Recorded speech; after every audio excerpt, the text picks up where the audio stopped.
வணக்கம். கதைப்போமால இன்னைக்கு நம்ம ஒரு மர்மமான நாவல் கேட்க போறோம். இந்த நாவல்ல நடக்கிற மர்மங்களுக்கும், கொலைகளுக்கும் காரணம் யார் அப்படிங்கிறத நீங்களே கேட்டு தெரிஞ்சுக்கோங்க. ஏன்னா, இது ஒரு வித்தியாசமான கதைக்களம் கொண்டது. இப்போ நம்ம கதைக்குள்ள போயிடலாம். அத்தியாயம் 1. ஏலகிரி மலை வளைவில் 10வது கொண்டை ஊசி வளைவில் மலைகளின் சரிவில் முகம் சிதைக்கப்பட்டு கண்கள் தோண்டப்பட்டு உடலின் சதைகள் பீத்து எறியப்பட்டு ஆங்காங்கே சதைகள் கிடக்க கை கால் என தனித்தனியாக கிடந்த பெண்ணின் சடலத்தை பொட்டலமாக்கி ஏற்றி கொண்டிருந்தனர் காவல்துறையினர். வேலூர் டிஎஸ்பி சர்க்குணம் முகவாயை தடவியபடி சுற்றிலும் கண்களை ஓடவிட்டார். சார், பாடி இருக்கிற கண்டிஷன்ஸை பார்த்தா ஏதோ விலங்கு அடிச்சு போட்டது போல தெரியுதே. ஆனா இங்க கொடூர விலங்குகள் எதுவும் இல்லைன்னு இந்த ஏரியா மக்கள் சொல்றாங்களே. இன்ஸ்பெக்டர் விஜயராகவன் தன் சந்தேகத்தை கூற, ம் எனக்கும் அந்த டவுட் இருக்குது. பட் அந்த பொண்ணு எப்படி தனியா இந்த இடத்துக்கு வருவா? விலங்கே இருந்தாலும் இந்த காட்டுக்குள்ள வந்திருந்தா தானே பிடிக்கும். அதுவும் இல்லாம இந்த கொண்டை ஊசி வளைவுல பேருந்து கூட நிக்காது. சரி, கான்ஸ்டபிள்களை விட்டு ஏதாச்சும் தடயம் கிடைக்குதான்னு பாருங்க என்றார் டிஎஸ்பி சர்க்குணம். சரிவில் இறங்கி 10க்கும் மேற்பட்ட கான்ஸ்டபிள்கள் அலசி தேட மலைப்பாதையில் மக்களின் கூட்டம் அலைமோதியது. புலி அடிச்சு போட்டிருக்குதான். இல்ல இல்ல, சிறுத்தை நடமாட்டம் இருக்கிறதா பேசிக்கிறாங்க. ஐயோ, தனியா டூ வீலர்ல வரக்கூட பயமா இருக்குதே. இங்க வந்த விலங்கு மலை மேல இருக்காதுன்னு எப்படி நம்புறது? பீதியில் மக்கள். சார் என்று கீழிருந்து குரல் வரவே எல்லோரும் கீழே பார்க்க அங்கே கான்ஸ்டபிள் கத்தினார். சார், இங்க ஒரு பாடி அது போலவே இருக்கு என்று கத்த பயத்தில் உறைந்தனர் இதை கேட்ட மக்கள். என்னங்க, முக்கியமான அந்த ஃபைலை எடுத்து வச்சுட்டீங்களா? கையில் ஆவி பறக்கும் காஃபி கோப்பையோடு படுக்கையறைக்குள் நுழைந்தாள் சில்வியா. கட்டில் மேல் சூட்கேஸ் ஒன்று திறந்து கிடக்க, பக்கத்தில் சலவை செய்யப்பட்ட பேண்ட், சட்டை, உள்ளாடைகள், துண்டு என இருக்க ஃபைல்கள் 3 தர்ஷன் கையில் இருந்தது. குனிந்து அவற்றை அடுக்கிக் கொண்டிருந்தவன் காஃபியின் மனம் அறையில் சூழ தலையை நிமிர்த்தினான். அவன் ஃபார்மல் ஆடையில் ஷாம்பு போட்டு குளித்த தலைமுடி காற்றில் பறந்தபடி அவன் நெற்றியில் புரள அளவான அழகிய மீசை குறுந்தாடி. ஒரு ஹீரோ போலவே காட்சி தந்தவனை இமைக்க மறந்தவளாய், இவர் என் கணவர், எத்தனை அழகானவர் இவர். வாய் முணுமுணுக்க காஃபியை கேட்டு கை நீட்டி கொண்டிருந்தவனிடம் காஃபியை தராது அவனையே பார்த்து கொண்டு நின்றாள். ஏ சில்லு, காஃபியை தராம என்ன யோசிச்சுக்கிட்டு இருக்க? அப்பப்ப இது போல பிரேக் ஆயிடுறியே, என்னாச்சு உனக்கு என்று அவள் கண் முன்னால் சொடக்கு போட்டான் தர்ஷன். நத்திங். அது சரி, மாசத்துல ஒரு வாரம் டெல்லிக்கு பறந்துடுறீங்க கம்பெனி வேலையா? இந்த ஒரு வாரமும் எனக்கு எவ்வளவு கஷ்டமா இருக்கு தெரியுமா? ஓ, என்ன சில்லு, இப்பதான் புதுசா நான் போறேனா? நமக்கு கல்யாணமாயே 3 வருஷம் ஆயிடுச்சு. இந்த 3 வருஷத்துலயும் நான் போய்கிட்டு தானே இருக்கேன். கம்பெனி ஆடிட்டர்னா அப்படித்தானே போகணும். சென்னையில 10 கம்பெனி, டெல்லியில 4 கம்பெனி. கணக்கு வழக்கு பார்க்கணும். எங்க டீம் கம்பெனி கணக்குனா சும்மாவா? பேலன்ஸ் ஷீட் போட்டு முடிக்கிறதுக்குள்ள தலைய பிச்சுக்க வச்சிடுது. அவ்வளவு கஷ்டமான வேலையை எதுக்கு நீங்க பார்க்கணும்? பேசாம அதையெல்லாம் விட்டுட்டு நாமளே சொந்தமா ஏதாச்சும் பிசினஸ் பண்ணிக்கலாமே. நாம பிசினஸ் பண்ணாலும் கஷ்டப்பட்டா தான் முன்னேற முடியும். அதுவும் இல்லாம இந்த வேலைக்கு லட்சக்கணக்கில் சம்பளம் தராங்களே. இது போல முதல் போட்டு நாமளே பிசினஸ் பண்ணா கூட இந்த அளவுக்கு பணத்தை எதிர்பார்க்க முடியாது. இப்ப பாரு, அந்த அளவு வருமானம் வந்ததால தானே ஊருக்கு ஒதுக்குப்புறமா இவ்வளவு பெரிய பங்களாவை கட்ட முடிஞ்சது. நம்ம வருங்கால சந்ததிக்கு இப்பவே பேங்க் பேலன்ஸ் ஏறிக்கிட்டு இருக்குல்ல. இங்க பாரு சில்லு, நான் இல்லாத இந்த நேரத்துல நீ தனியா இங்க இருக்கிற வேணாம்னு தானே உன் அம்மா வீட்டுக்கு பழவந்தாங்கலுக்கு போக சொல்லிடுறேன். அங்கிருந்து தானே நீ உன் வேலைக்கு போற. கண்ணை மூடி கண்ணை திறக்கிறதுக்குள்ள ஒரு வாரம் ஓடிட போகுது. சரி சொல்லு, உனக்கு இந்த முறை என்ன வாங்கிக்கிட்டு வரணும்? எதுவும் வேணாம். நீங்க வந்த உடனே உங்களுக்கு சர்ப்ரைஸ் காத்துக்கிட்டு இருக்கும். Is it? என்ன சர்ப்ரைஸ்? அதான் சர்ப்ரைஸ்னு சொல்றேன்ல, அப்புறம் எப்படி சொல்லுவேன்? என்னடா, கிளம்புறப்ப சஸ்பென்ஸ் வைக்கிற. எனக்கு அங்க வேலையே ஓடாதே. அப்ப போகாதீங்க, நாளைக்கே அதை சொல்லிடுறேன். அதான் முடியாதே. சரி விடு, வந்தே அது என்னன்னு தெரிஞ்சுக்கிறேன். சரி கிளம்பு, உன்னை அம்மா வீட்டுல விட்டுட்டு போறேன். இல்லைங்க, இன்னைக்கு என் ஃப்ரெண்டு சாகித்யா இங்க வரதா சொல்லி இருக்கிறா. ஆஃப் டே லீவ் போட்டிருக்கிறேன். நாங்க சேர்ந்தே வேலைக்கு போய்க்கிறோம். Okay, carry on. சரி, நான் வரேன். வழக்கமான என் கிஃப்ட கொடுத்துடு. அதானே, இதை மட்டும் மறந்துட மாட்டீங்களே என்று சிரித்தவாறு அவன் கன்னத்தில் உதட்டை பதித்தாள். உதட்டு முத்தம் உதட்டோட தான் இருக்கணும். ஆனா எப்பவும் அதை மட்டும் தரவே மாட்டேங்கிற. இல்லாத ஊருக்கு இழுப்பு பூ சர்க்கரையாம். அந்த கணக்கா இதாச்சும் கிடைச்சதேன்னு சந்தோஷமா கிளம்புறேன். ஏக்கத்துடன் அவளை பார்த்தவாறே அவன் கிளம்ப, என்னமோ பந்தியில இனிப்பே கிடைக்காதது மாதிரி பேசுறீங்க. நைட்டா நான் கிடைக்குது இல்ல. வெளியில கிளம்புறப்ப மூட் அவுட் பண்ற மாதிரி இருக்கக்கூடாது. அண்டர்ஸ்டாண்ட்? ஓகே டீச்சர் அம்மா, ஐ ஒபே தி ஆன்சர். சிரித்துக்கொண்டே அவளது கன்னத்தை தட்டிவிட்டவன் காரில் ஏறி கிளம்பியவன் கைகளை அசைத்து டாட்டா கூறியவாறே செல்ல, அவன் தெருவில் திரும்பும் வரை கையாட்டி கொண்டிருந்தவள் சோகமாக சோஃபாவில் வந்தமர்ந்தாள். வேலைக்கார பெண்மணிகள் பர்வதமும் சாந்தியும் அவள் அருகே வந்து, மேடம், இன்னைக்கு மதியம் விருந்தாளி வரதா சொன்னீங்களே, விருந்து தயாரிக்கட்டுங்களா என கேட்க, ரொம்ப ஹெவியாலாம் வேணாம், அவ சாப்பிடவே பயப்படுறவ, அதனால ரொம்பவே சிம்பிளா சமைங்க போதும் என்றவள் மாடி அறையில் தன்னறைக்கு சென்றாள். கட்டிலில் படுத்தவாறு தர்ஷனை முதலில் தான் சந்தித்த அந்த தருணத்தை நினைத்து பார்த்தாள். அம்மாவும் நானும் கடைவீதியில பர்ச்சேஸ் பண்ணிட்டு காரை எடுக்க, ஏனோ அது அன்னைக்கு ரொம்பவே மக்கர் பண்ண ஆரம்பிச்சது. பின்னால வந்த கார் வழிவிட சொல்ல ஹார்ன் அடித்த வண்ணம் இருக்க எரிச்சலாகி போனவள் கீழிறங்கி காருக்குள் இருந்த இவனிடம் ஜன்னலை திறக்க சொல்லி சைகை காட்டி, ரொம்ப அவசரமோ, எனக்கு வேலை எதுவுமே இல்ல, அதனால சும்மா காரை இங்க நிறுத்தி விளையாடிக்கிட்டு இருக்கிறேன். ஏன் மிஸ்டர், ஒரு கார் வழியில நின்னுகிட்டு இருந்தா இறங்கி வந்தாவது என்ன ஏதுன்னு பாக்கணும். அதை விட்டுட்டு கார் ரதத்துல இருந்து இறங்காம சும்மா நோய் நோய்னு ஹார்ன் அடிச்சு கடுப்பேத்துறீங்க. இப்போ என்ன, உங்களுக்கு வழி விடணும் அவ்வளவுதானே? அப்படின்னா கீழே இறங்கி வந்து காரை தள்ளி ஓரமா நிறுத்திட்டு வழி ஏற்படுத்திக்குங்க. ஏன்னா என்னால எல்லாம் காரை தள்ள முடியாது என்று கோபமாக பேச, காரை விட்டு இறங்கியவன், ஏன் காருக்கு என்னாச்சு, ஸ்டார்ட் ஆகலையா என்று கேட்க, ஆமா ஏனே தெரியல என்று சற்று வாய்ஸை குறைத்து பேசினாள். நான் பார்க்கலாமா என்றவன் கார் பேனட்டை திறந்து செக் செய்தான். ஏதோ வேலை பார்த்தான். மீண்டும் மூடிவிட்டு காருக்குள் ஏறி ஸ்டார்ட் செய்ய உடனே ஆன் ஆகியது. சில்வியா அம்மா அவனிடம் நன்றி கூற அவரை உற்று பார்த்தவன் முகம் மலர்ந்து, நீங்க ரேணுகா டீச்சர் தானே என்று கேட்டான்.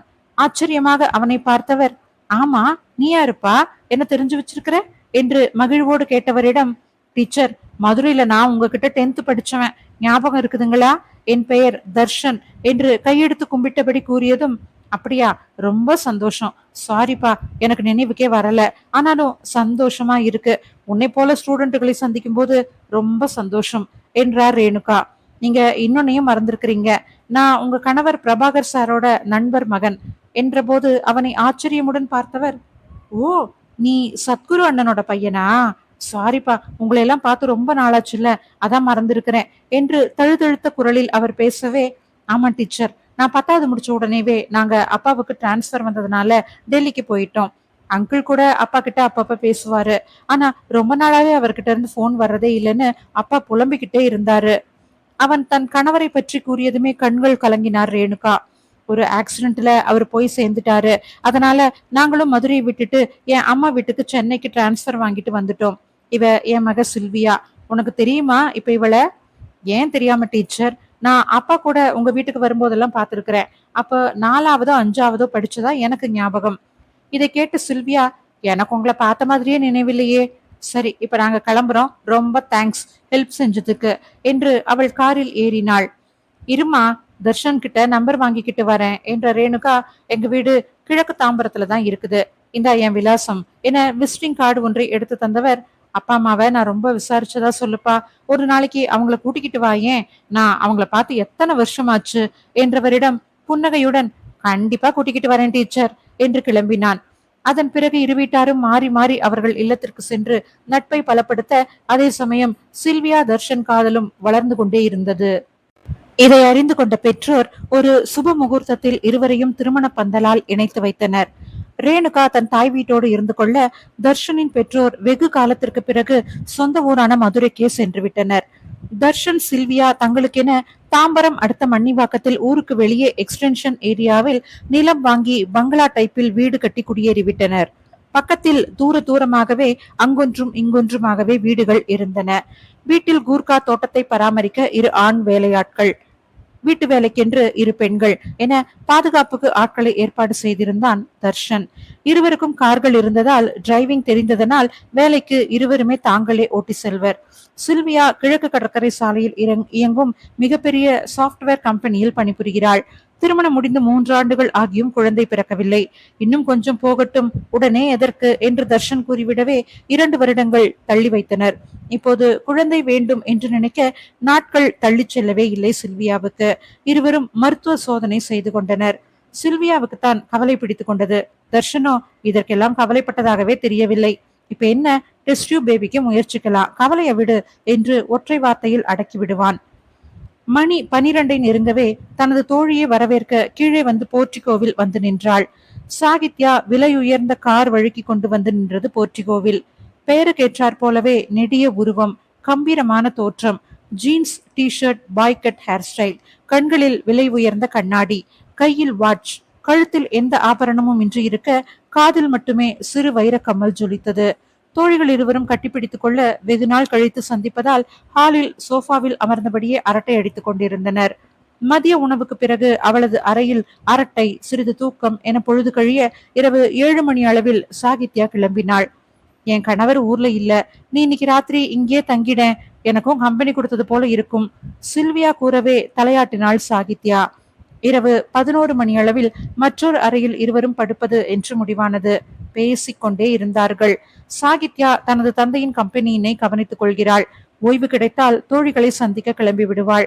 இம்முறை சில்வியாவை சந்திக்க வருவதாக போன் செய்யவே இன்று விடுப்பு எடுத்துக்கொண்டாள் சில்வியா. கட்டிலில் அமர்ந்து பேசிக் கொண்டிருந்தவர்களுக்கு வேலைக்கார பெண் பால் கொடுத்து விட்டு சென்றாள். தர்ஷன் இல்லாத நாட்களில் வேலைக்காரர்கள் அனைவருமே சில்வியா பாதுகாப்புக்காக அங்கேயே தங்கிவிடுவர்.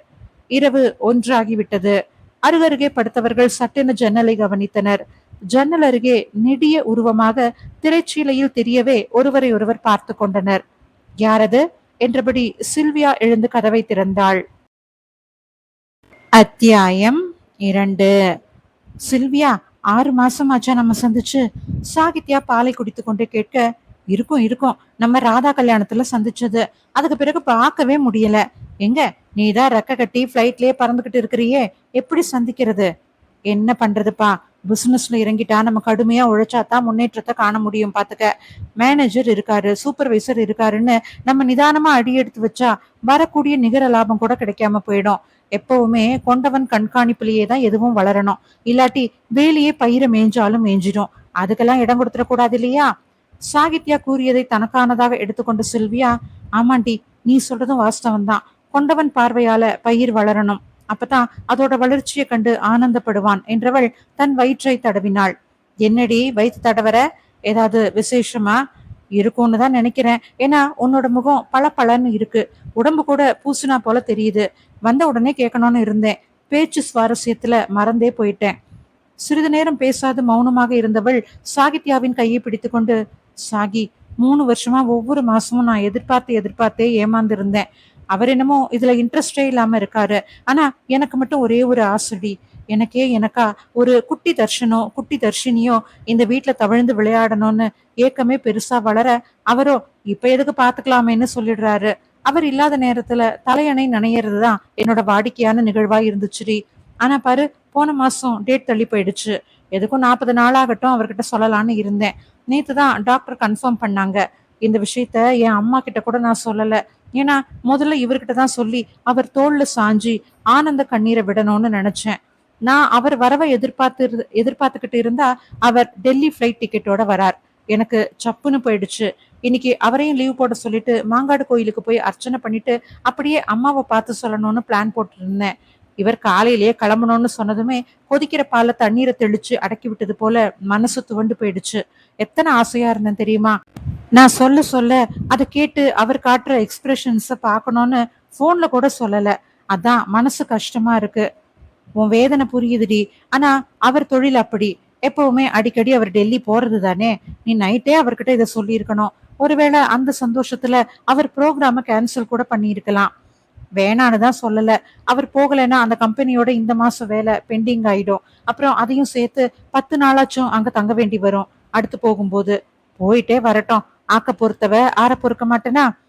இரவு பொழுது 2 மணி வரையிலும் தூங்காத இரவாய் ஆனது. அப்பொழுதுதான் அந்த மோசமான விடியல் அவர்களுக்கு ஆரம்பித்தது. பேசிக்கொண்டே இருந்தவர்கள் மூடியிருந்த ஜன்னலின் வெளியே நிழல் உருவம் நெடியதாக தோன்றவே இருவரும் ஒருவரை ஒருவர் பார்த்து கொண்டனர். சில்வியா, யாரது இந்த நேரத்துல? வேலைக்காரங்களா இருப்பாங்களா? மேபி. ஆனா இவ்வளவு நீளமா நிழல் தெரியுதே. லைட் வெளிச்சத்துல திசையை பொறுத்து அது இது போல இருக்கலாம். சரி, தூங்கலாமா? மீண்டும் அந்த நிழல் மிக நெருக்கமாக ஜன்னலில் தோன்ற இருவருமே அதிர்ந்தனர். ஏய், யாரோ ஜன்னல் வழியா நம்மள கவனிக்கிற மாதிரி தோணுது. வேலைக்காரங்க இது போல டிஸ்டர்ப் பண்ண மாட்டாங்க. இது யாரோ ஒருவேளை திருடனா இருப்பானா? சில்வியா பயத்துடன் பேச தைரியசாலியான சாகித்யா தன் பேகை திறந்து அதிலிருந்து சிறிய அளவு துப்பாக்கியை எடுத்தாள். அதை கண்டு சில்வியா மேலும் பயந்து, என்னடி துப்பாக்கி எல்லாம் வச்சிருக்கிற, லைசன்ஸ் இருக்கா என்று நடுக்கமாக கேட்க, இல்லாமையா என் ஹேண்ட்பேக்ல வச்சிருப்பேன். சரி நீ இரு, நான் கதவை திறந்து யாருன்னு பாக்குறேன். வேகமாக கதவு அருகே சென்றவள் திரும்பி, சிலா, ஏதாவது சத்தம் கேட்டா பயந்துராத, அது என்னோட துப்பாக்கி வெடிக்கிற சத்தமா தான் இருக்கும் என்று கூறிவிட்டு கதவை திறந்து வராண்டாவில் வந்து நின்றாள். அதற்குள் சில்வியா வீட்டு லேண்ட்லைன் போனை எடுத்து பட்டனை மட்டும் அழுத்தினாள். கீழே இருக்கும் வேலைக்காரர்களை அழைக்க சத்தம் சென்றது. ஆனால் யாருமே எடுக்கவில்லை. என்ன, யாருமே போன் அட்டன் பண்ணல? சாகித்யா வெளியில போனா, அவளும் இன்னும் வரலையே. சில்வியா உடல் ஏசியிலும் வியர்த்து போக மெல்ல அடி எடுத்து வைத்தாள். நீண்ட வராண்டா காலியாக இருந்தது. என்ன, சாகிய காணோம்? கீழே இறங்கி போயிட்டாளா? டிக் டிக் என இதய துடிப்பு அதிகரிக்க கீழே போகலாமா வேணாமா என்று யோசனையோடு நின்றவள் கைப்பிடி அருகே சென்று ஹாலை பார்க்க வேலைக்கார ஆண்கள் இருவரும் தூங்கிக் கொண்டிருப்பது தெரிய அங்கேயும் சாகியை காணவில்லை. ஐயோ கடவுளே, நம்ம வீட்டுக்கு வந்த நேரத்திலேயே அவளுக்கு ஆபத்து ஏற்படணும். திருட வந்திருப்பானோ? சாகி துப்பாக்கியோடு தானே போனா, யாருன்னு தேடிக்கிட்டு இருக்காளோ? அவ தனியா இருக்க கூடாது, நாம போய்தான் ஆகணும். இவனுங்களை பாரு, பாதுகாப்புக்குன்னு வந்தவங்க கும்பகர்ண மாதிரி தூங்கிக்கிட்டு இருக்கானுங்க. வருவது வரட்டும் என்று துணிவோடு படிகளில் கீழே இறங்கினாள். வேலைக்காரர்களை எழுப்பி பார்க்க சொல்லலாம் என்று அவர்கள் பாதுகாப்புக்காக வைத்திருந்த தடி ஒன்றை எடுத்து அவர்களை தட்டி எழுப்ப நினைத்தவள் வெளியே யாரோ கழுத்து நெரிக்கப்படும் போது அடித்தொண்டையில் கத்துவது போன்று சத்தம் கேட்க வேகமாக ஓடினாள். ரேணுகா அழுது கொண்டிருக்க தர்ஷனோ சோஃபாவில் நிலை குலைந்து கிடந்தான். வேலைக்காரர்கள் பீதியுடன் வெளியே வராண்டாவில் அமர்ந்திருக்க கிழக்கு தாம்பரம் காவல்துறை வண்டி வெளியே நின்றிருந்தது. இன்ஸ்பெக்டர் பாஸ்கரன் வேலையாட்களிடம் விசாரித்துக் கொண்டிருந்தார். சார், நான் தான் நைட்டு 11 மணிக்கு பால் கொண்டு போய் கொடுத்தேன். அம்மாவும் அவங்க சிநேகிதியும் சிரிச்சு பேசிக்கிட்டு தான் இருந்தாங்க. ரொம்ப நேரம் அந்த ரூம்ல லைட் எரிஞ்சுக்கிட்டே தான் இருந்துச்சு. பொம்பளைங்க நாங்க 3 பேரும் ஐயா இல்லாதனால இங்கேயே தங்கிடுவோம். ஹால்ல ஆம்பளைங்க படுத்திருந்ததுனால நாங்க பின்பக்க அறையில படுத்துட்டோம். ஏதாச்சும் அவசரம்னா எல்லா ரூம்லயும் இன்டர்காம் போன் இருக்கு, அம்மா கூப்பிடுவாங்க. காலையில அம்மா எப்பவுமே 8 மணிக்கு தான் எழுந்திருப்பாங்க. இன்னைக்கு 10 ஆகியும் கீழே வரவே இல்லை, எங்களையும் கூப்பிடல. சரி, நைட்டு லேட்டா தூங்குனதுனால எந்திரிக்க முடியலன்னு நாங்களும் மேல போய் பார்க்கல. ஆனா 10 பிறகும் அவங்க கீழே வராததுனால நான் தான் மேல போய் பார்த்தேன். அறையில 2 பேரையுமே காணல. ஆனா ஃபேன் ஏசி ஓடிக்கிட்டே இருக்கு. பால் குடிச்ச டம்ளர் வாசல்ல உருண்டு கிடக்கு. அம்மாவும் சிநேகிதி அம்மாவும் காலையிலேயே சொல்லாம வெளியில போயிருப்பாங்களோன்னு மத்தவங்க கிட்ட சொன்னேன். ஆனா அம்மாவோட காரும் இருக்கு, சிநேகிதி அம்மா காரும் அங்கே இருக்கு. மதியமாகியும் அவங்கள காணாததுனால பயந்துட்டோம். அப்புறம்தான் ஐயாவுக்கு போன் பண்ணி சொன்னோம். மிஸ்டர் தர்ஷன், உங்க மனைவியோட சிநேகிதி நம்பர் இருக்கா? இல்ல அவங்க வீடு எங்க இருக்குன்னு ஏதாவது தெரியுமா? அவளோட ஆபீஸ் நண்பர்கள் சிலரை எனக்கு தெரியும். ஆனா இப்ப யார் இங்க வந்தாங்கன்னு எனக்கு தெரியலையே. நான் கிளம்பும் போது அரை நாள் ஆபீஸுக்கு லீவ் போட்டிருக்கிறேன். என் தோழி வருவா, அவளோட மதியம் போய்க்கிறேன்னு சொன்னா. ஆனா அவங்க யாருங்கிறத அவளும் சொல்லல. நானும் ஏர்போர்ட்டுக்கு போற அவசரத்துல கேட்கல. வேலைக்காரங்க சொல்றத கேட்டப்போ அவ அன்னைக்கு முழுக்க டிப்ரெஸ்டாவே இருந்திருக்கா. என்கிட்ட கூட முக்கியமான விஷயம் சொல்லணும்னு தயங்கினா. அதுக்கப்புறம் நீங்க திரும்பி வந்த பிறகு சொல்லிக்கிறேன்னு சொல்லிட்டா. அவ தோழி கூட நல்லா ஜாலியா தான் இருந்திருக்கிறா. அவங்க பேரை சொல்லித்தான் பேசியிருக்கிறா.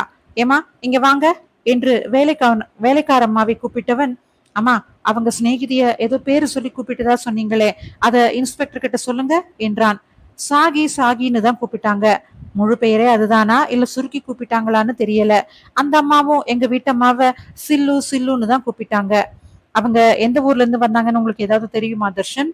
இன்ஸ்பெக்டர், நான் அவ கிளம்பின பிறகுதான், அதுவும் அவ அம்மா வீட்டுல விட்டுட்டு போறேன்னு சொன்னப்பதான் தான் ஃப்ரெண்டு வரா, அவளோட மதியமா வேலைக்கு போய்க்கிறேன்னு சொன்னா. அவங்க கம்பெனி எங்க இருக்கு? அங்க இருக்கிற ஃப்ரெண்ட்ஸுங்க யாராச்சும் தெரியுமா? தெரியும் சார். சில பேரை கம்பெனி பெயரையும் கூட வேலை செய்யும் பெண்களின் சிலரின் பெயரையும் எழுதி காமன் கான்ஸ்டபிளிடம் கொடுக்க அவர் வாங்கி கொண்டார். அந்த கார் சென்னை ரெஜிஸ்ட்ரேஷன் தான். அப்போ அவங்களும் சென்னை தானா? யோ, அந்த நம்பரை நோட் பண்ணி ஆர்டிஓ ஆபீஸ்ல விசாரி. அவங்க சொந்த வண்டினா கண்டுபிடிச்சிடலாம் யாருன்னு. ஐயோ, என் மக எங்க தான் போயிருப்பா? ராத்திரியில யாராச்சும் கடத்திக்கிட்டு போயிட்டாங்களா? நான் எங்க இருந்து மகளை தேடுவேன்? ஈஸ்வரா, என் மகளை எந்த சேதமும் இல்லாம திருப்பி தந்துரியா? நந்தியாருக்கு தங்க கவசம் செஞ்சு போடுறேன். ரேணுகா புலம்பிக் கொண்டே இருக்க காவலர்கள் வீடு முழுவதும் ஏதாவது அடையாளங்கள் தெரிகிறதா என்று பார்த்தனர். அப்போதுதான் வீட்டில் சிசிடிவி இருப்பதை கவனித்த இன்ஸ்பெக்டர், என்ன சார், சிசிடிவி இருக்குன்னு தெரிஞ்சு பேசாம இருக்கீங்க? போட்டு பாத்தீங்களா ஃபுட்டேஜ? எரிச்சலோடு அவர் கேட்க, ஆமா சார் இருக்குதான். ஆனா ஒரு வாரமா ஏதோ ரிப்பேர். நானும் எலக்ட்ரீஷியனை காண்டாக்ட் பண்ணினேன். அவர் அவுட் ஆஃப் ஸ்டேஷன்ல இருக்காரு. வேற யாராச்சும் கூட்டி வரலாம்னா நானும் ஊர்ல இல்ல. சரி, ஒரு வாரம் தானே வந்து பாத்துக்கலாம்னு போயிட்டேன். இப்ப பார்த்து அதோட யூஸ் கிடைக்காம போனது கஷ்டமா இருக்கு சார். ஏன் சார், ஊருக்கு ஒதுக்குப்புறமா வீட்டை கட்டிட்டு அதுக்கு வேண்டிய பாதுகாப்பு செய்யாம விடுறது எத்தனை ஆபத்தை ஏற்படுத்துதுன்னு தெரியுது இல்ல? ஏன் சார் எங்களை மண்டைய பிச்சுக்க வைக்கிறீங்க?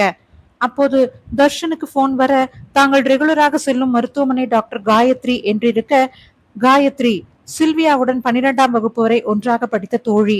பள்ளி இறுதி முடித்த பின் அவர் மெடிக்கல் லைனுக்கு சென்றுவிட இவள் இன்ஜினியரிங் சேர்ந்து விட்டாள்.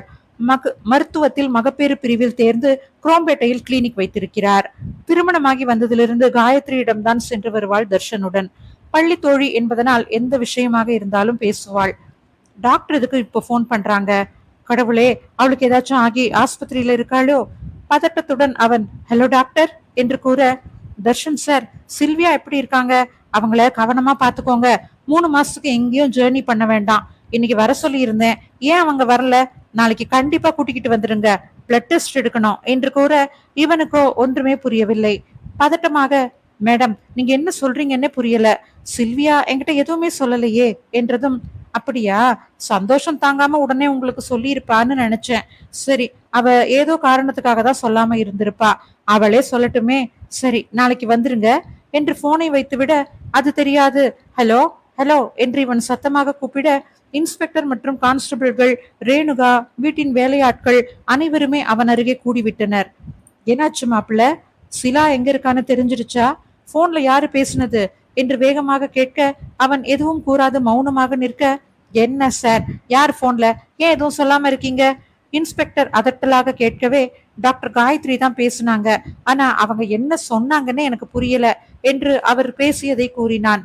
கடவுளே, என் பொண்ணுக்கு ஏதோ உடம்புக்கு வந்திருக்குது, அதை சொல்லாம மனசு கஷ்டப்பட்டுக்கிட்டு எங்கேயோ கிளம்பிட்டா. என் கண்ணே, உனக்கு என்னாச்சுமா? உன் புருஷனுக்கு தான் உன்னை கவனிக்கவே நேரம் இல்லையே. பணத்தோடு தான் அவரோட வாழ்க்கை. அம்மா என்கிட்டயாவது சொல்லியிருக்கலாம்ல, இப்படி பண்ணிட்டியே என்று சத்தம் போட்டு அழ. அத்தை, நீங்களா எதையாச்சும் கற்பனை பண்ணிக்காதீங்க. காயத்ரி சோகமா எதுவும் பேசல. தர்ஷன் அவர்களை திரும்ப காண்டாக்ட் பண்ணுங்க, என்ன விஷயமா வர சொன்னீங்கன்னு கேளுங்க இன்ஸ்பெக்டர் சொல்லவும், காயத்ரி போனை எடுக்கவில்லை. லேண்ட்லைனில் ரிசப்ஷனில் கேட்க, டாக்டர் ஆபரேஷன் தியேட்டர்ல இருக்காங்க என்று பதில் வரவும், சரி வாங்க நேர்லயே கேட்டுக்கலாம் என்று இன்ஸ்பெக்டர் தர்ஷனை அழைத்து கொண்டு கிளம்பினார். இவர்கள் சென்ற நேரம் டாக்டர் பேஷண்ட்டுகளை கவனித்துக் கொண்டிருக்க, தர்ஷனோடு இன்ஸ்பெக்டர் இருப்பதை கண்டதும் கேள்விக்குறியோடு பார்த்தார். சில்வியாவை பத்தி ஏதோ சொன்னீங்களே, அதை பத்தி சொல்றீங்களா என்றதும், ஏன் அவகிட்ட கேட்க வேண்டியது தானே, அவ வாயால சொன்னாதானே உங்களுக்கு சந்தோஷமா இருக்கும் என்றார். இன்ஸ்பெக்டர் குறுக்கிட்டு, சாரி மேடம், உங்க ஃப்ரெண்டு அவங்க ஃப்ரெண்டோட நைட்ல இருந்து மிஸ்ஸிங் ஆயிருக்கிறாங்க. மிட் நைட்ல ஏதோ நடந்திருக்குது. வீட்ல இருந்தவங்களுக்கு எதுவுமே தெரியல. ஒருவேளை நீங்க சொல்ற விஷயம் இதுக்கு காரணமா இருக்குமோன்னு சந்தேகம். மை காட், என்ன சொல்றீங்க? எப்படி எப்படி வீட்ல இருந்தவ எப்படி காணாம போக முடியும்? அதுவும் தான் கர்ப்பமா இருக்கிற இந்த நேரத்துல? என்ன, சில்வியா கர்ப்பமா? ஐயோ, இத சொல்லத்தானா அவ தயங்கினா? என்ன நாளைக்கு போங்க இன்னைக்கு வேணான்னு கெஞ்சினாலே. நான் தான் மடையன், எதையுமே கவனிக்காம இருந்திருக்கிறேன். சில்லு, ஏமா என்கிட்ட சொல்ல எவ்வளவோ சந்தர்ப்பம் இருந்துச்சு, ஏமா சொல்லாம போன? ஏன், என்னாச்சுமா உனக்கு என்று முகத்தை மூடி கதற தொடங்கினான். இன்ஸ்பெக்டர் கிளம்பும் போது வேனில் கான்ஸ்டபிளிடம், எனக்கு இந்த ஆள் மேல டவுட்டா இருக்குது. நீங்க ஏர்போர்ட்ல நேத்திக்கு டெல்லி பிளைட்ல போனவங்க லிஸ்ட வாங்கிக்கிட்டு வாங்க என்றார். இரவு மதுரையிலிருந்து தர்ஷனின் பெற்றோர் வந்துவிட்டனர். ரேணுகா, அவரின் உறவுகள் என வீட்டில் சோகமாக அமர்ந்து பேசிக் கொண்டிருந்தனர்.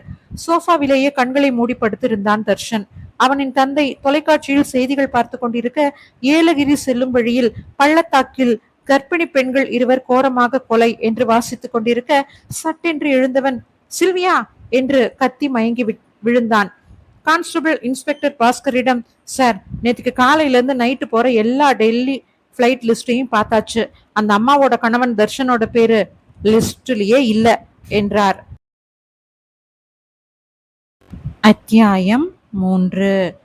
தர்ஷனின் டெல்லி பயணம் ஏமாற்று வேலை என்பதை இன்ஸ்பெக்டர் புரிந்து கொண்டார். தர்ஷனிடம் தவறேதும் இல்லாத பட்சத்தில் அவன் ஏன் பொய் சொல்லணும்? Something wrong. தர்ஷன், நீங்க என் கூட வரணும் என்று அழைக்க, எங்க சார்? தர்ஷனின் கேள்வியை காதில் வாங்கவில்லை இன்ஸ்பெக்டர். தனியார் தோட்டம் ஒன்றில் வேன் நுழைந்தது. சந்தேகமாக இறங்கினான் தர்ஷன். சார், நீங்க ஏன் இங்க அழைச்சுக்கிட்டு வந்திருக்கீங்கன்னு நான் தெரிஞ்சுக்கலாமா?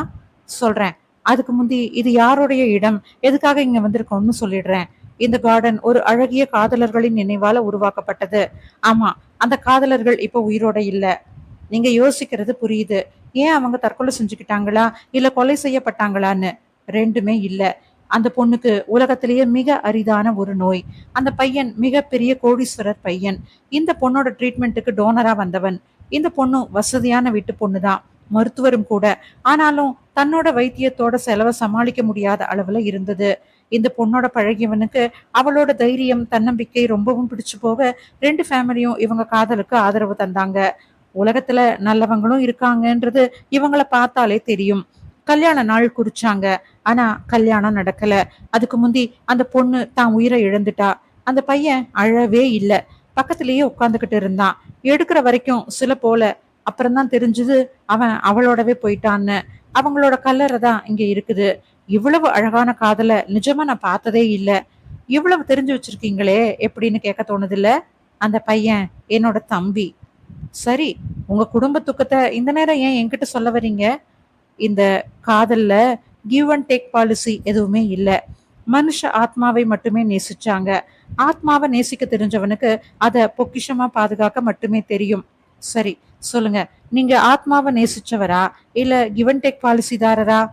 தர்ஷன் குழம்பி போனான். என்ன இவர் ஏதேதோ கேக்குறாரு. நிச்சயமா இவர் டிபார்ட்மெண்ட் ஆளே கிடையாது. செம குழப்பம் செய்யறாரு. சொல்லுங்க தர்ஷன், நீங்க யாரு? இப்படி மொட்டையா கேட்டா நான் என்னத்த சொல்றது? உங்க சந்தேகம் தான் என்ன? ஓ, விஷயத்துக்கு நேரடியா வாங்கன்னு சொல்றீங்க. உங்க மனைவிய என்ன பண்ணீங்க? சார் என்று அலறினான் தர்ஷன். நீங்க என் மேல சந்தேகப்படுறீங்கன்னு நல்லாவே தெரியுது. நான் அப்படிப்பட்ட ஆளும் கிடையாது. என் மனைவிய நான் எந்த அளவுக்கு நேசிக்கிறேன்னு உங்ககிட்ட ப்ரூஃப் பண்ணவும் முடியாது. இது அவளுக்கு தெரியும். ஏன் அவங்க திரும்ப வரமாட்டாங்கன்ற தைரியத்துல சொல்றீங்களா?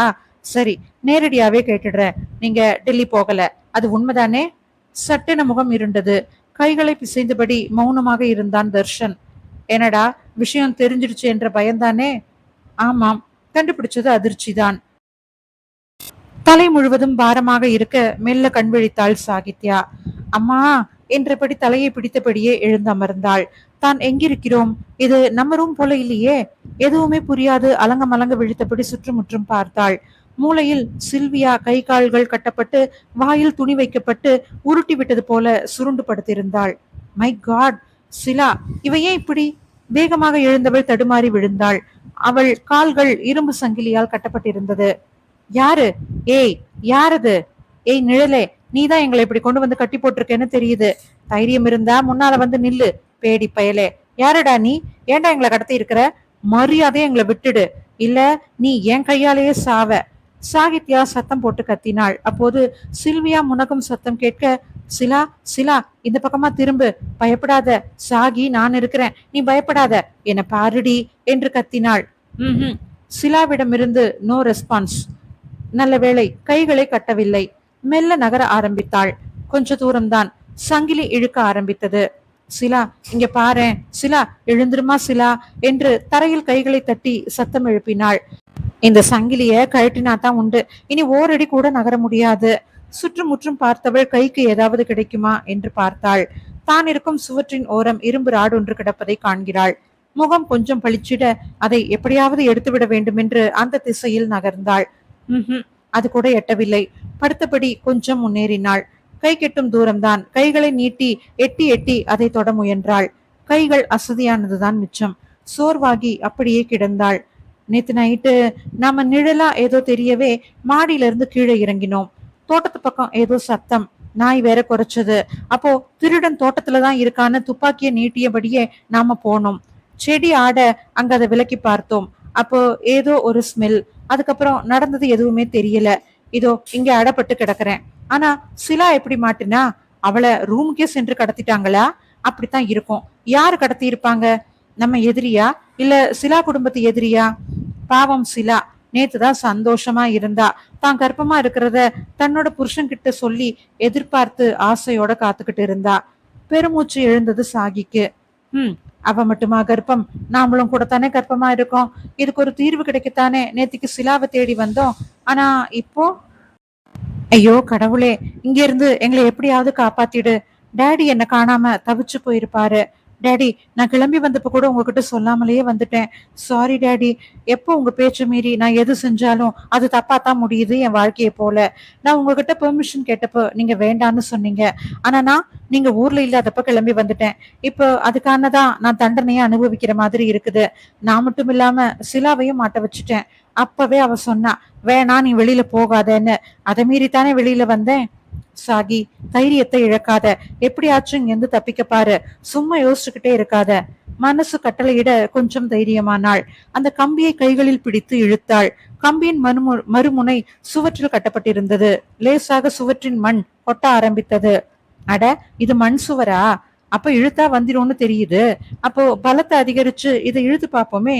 சங்கிலியை இரு கைகளாலும் இழுத்தாள். அந்த அறையின் கூரை மேலே ஏதோ சரசரவென்று ஓடுவது போல சத்தம். உற்று கேட்டாள். ஆமா, ஏதோ ஓடுற மாதிரியே தான் இருக்கு. யாரா இருக்கும்? அமைதியாகவே உற்று கேட்டவள், வேறு ஏதோ ஓடி இருக்கும். நம்ம வீணா பயப்படுறோம். சங்கிலியை மீண்டும் பலமாக இழுக்க சடார் என்று அது சுவற்றிலிருந்து கழன்று மண்ணோடு கீழே விழுந்தது. ஹுர்ரே என்று தன்னை அறியாமல் கத்திவிட்டாள். இவள் சத்தத்தில் சில்வியா புரண்டாள். வேகமாக தன்னை சங்கிலியில் இருந்து கழற்ற முயற்சிக்க அதன் கனம் காலில் இருந்து கழற்ற முடியவில்லை. சரி, அந்த சங்கிலியை கைகளில் சுற்றி எடுத்துக்கொண்டவள் கால் மட்டுமே தத்தி தத்தி நடப்பது போல நடக்கலாம் என சிரமப்பட்டு எழுந்திருக்க முயற்சித்தாள். சில்வியா நன்றாகவே புரண்டு படுத்தவள் மெல்ல கண் விழித்தாள். ஒன்றுமே புரியாது மலங்க மலங்க விழித்தவள் எழுந்திருக்க முயற்சிக்க கைகள் கட்டப்பட்டிருக்க வாயில் வேறு துணி வைத்து அடைத்திருப்பதை அறிந்து அதிர்ச்சி அடைந்தாள். என்று சத்தமிட முயன்றதும் சாகி கவனித்து விடுகிறாள். சில்வியா கண் விழித்து விட்டாள் என மகிழ்ச்சியில் கத்தினாள். சிலா, மயக்கம் போயிடுச்சா? தேங்க் காட், நான் பயந்தே போயிட்டேன் என்று பேசிக்கொண்டே தத்தி தத்தி அவளை நோக்கி நகர்ந்தாள். திடீரென சில்வியா தலையை ஆட்டி என்று தலையை ஆட்டியபடியே மிரண்ட மானை போல பயந்த பார்வையோடு வேகமாக எழுந்து விட்டாள். வாவ் சிலா, எழுந்துட்டியா? கிரேட் என்றபடி அவள் அருகே வந்து விட்டாள். இரு கைகளும் கட்டப்பட்டிருந்தாலும் அதை நீட்டி ஏதோ வேண்டாம் என கூறுவது போல அவள் தலையை ஆட்டிக்கொண்டே அவளை பிடித்து தள்ளிவிட சாகி கீழே விழ பின்னால் நங் என்ற சத்தம் கேட்டது. சத்தம் கேட்டதும் கீழே விழுந்தவள் திரும்பி பார்க்க அவ்வளவுதான். இரு பெண்களுமே வீல் என அலறி மயங்கி விட்டனர். சார், அந்த 2 பெண்களுமே கர்ப்பமா இருந்திருக்கிறாங்க. வயசு 25ல இருந்து 30க்குள்ள இருக்கலாம். உயரம் 5.5 அடி இருக்கலாம். சிதைஞ்சு போன முகத்தை வச்சு அடையாளம் கண்டுபிடிக்கிறது கஷ்டம்தான். அவங்க பக்கத்துல அந்த மலைச்சரிவில என எல்லா இடத்துலயும் தேடிட்டோம். எந்த ஒரு அடையாளமும் கிடைக்கல. இதுல இருந்து அவங்க இங்க சரிவுல தப்பிக்க ஓடினவங்க இல்ல. மண்ணுல காலடி தடயம் எதுவுமே இல்ல. ஏற்கனவே கொலை செஞ்சு இங்க எரிக்க முயற்சி பண்ணி இருக்கலாம். வேலூர் சரக எஸ்பி ஜனார்த்தனன் வேலூர் சரக டிஐஜியிடம் விளக்கி கொண்டிருந்தவர், அப்போ வைல்ட் அனிமல்ஸ் இவங்களை கொல்லலன்னு சொல்றீங்களா? ஆமா, அத ஸ்ட்ராங்கா என்னால நிரூபிக்க முடியும். சுத்தி இருக்கிற போலீஸ் ஸ்டேஷன்ல விசாரிங்க. காணாம போயிருக்கிற லிஸ்ட வச்சு கண்டுபிடிக்க பாருங்க. அவங்க உடல் பகுதியில ஏதாச்சும் ஐடென்டிஃபை இருக்கான்னு ரிப்போர்ட் கொடுத்துருக்காங்களான்னு பாருங்க. அதையும் வாங்கி பார்த்துட்டோம். காணாம போனவங்களை பத்தி குறிப்பிடப்பட்டுள்ள எந்த அடையாளமும் இவங்களுக்கு பொருந்தவே இல்லை. இறந்து போன ஒரு பெண்ணுடைய முழங்கையில சி அப்படிங்கிற எழுத்து மட்டும் பச்சை குத்தி இருக்குது. அத்தியாயம் 4. எனக்கு தெரியும், பொண்டாட்டி காணாம போனாலே புருஷன்களை தான் முதல்ல சந்தேக வளையத்துக்குள்ள கொண்டு வருவீங்கன்னு. என்ன பண்றது, இது போலீஸ் புத்தி. ஆனா பெரும்பாலும் எங்க கோணம் சரியா தான் இருக்கும். பாருங்களேன், உங்க விஷயத்திலயும் அப்படித்தானே இருக்கு. நான் டெல்லிக்கு போகலங்கிறத வச்சு என்ன சஸ்பெக்ட் பண்ணாதீங்க. நான் மாசம் மாசம் டெல்லிக்கு போறவன் தான். அதெல்லாம் எங்களுக்கு தேவையில்லாதது. இப்ப நீங்க போகல, அது உண்மைதானே? உண்மைதான். நான் நேத்திக்கு போகல. ஆனா இன்னைக்கு போயிருப்பேன். என் மனைவி மட்டும் காணாம போகாம இருந்திருந்தா. மிஸ்டர், உங்க மனைவி மட்டுமில்ல, அவங்க தோழியும் காணல. அவங்க யாருன்னு கண்டுபிடிச்சிட்டோம். திருவான்மியூர் சகாதேவன்கிறவரோட மகள். பெரிய தொழிலதிபர் அந்த லேடி. டைவர்ஸ் ஆனவங்க. அப்பாவோட தான் இருக்காங்க. உங்க மனைவியும் அவங்களும் ஸ்கூல் டேஸ் ஃப்ரெண்ட்ஸ். உங்க மனைவி வீட்டுக்கு வர சொல்லிக்கிட்டே இருந்ததா அவங்க அப்பா கூறினாரு. நைட்டே திரும்பிடுறேன்னு சொன்னவ நைட்டு 11 மணிக்கு போன் செஞ்சு, இன்னைக்கு நைட்டு நான் வரல, என் ஃப்ரெண்டோட ஹஸ்பண்ட் ஊர்ல இல்ல, அதனால நான் காலையில வரேன்னான்னு சொல்லி அழறாரு. ஒருத்தரை குறி வச்சு 2 பேரை போட்டு தள்ளி இருக்கிறீங்க. will you please stop this nonsense, inspector?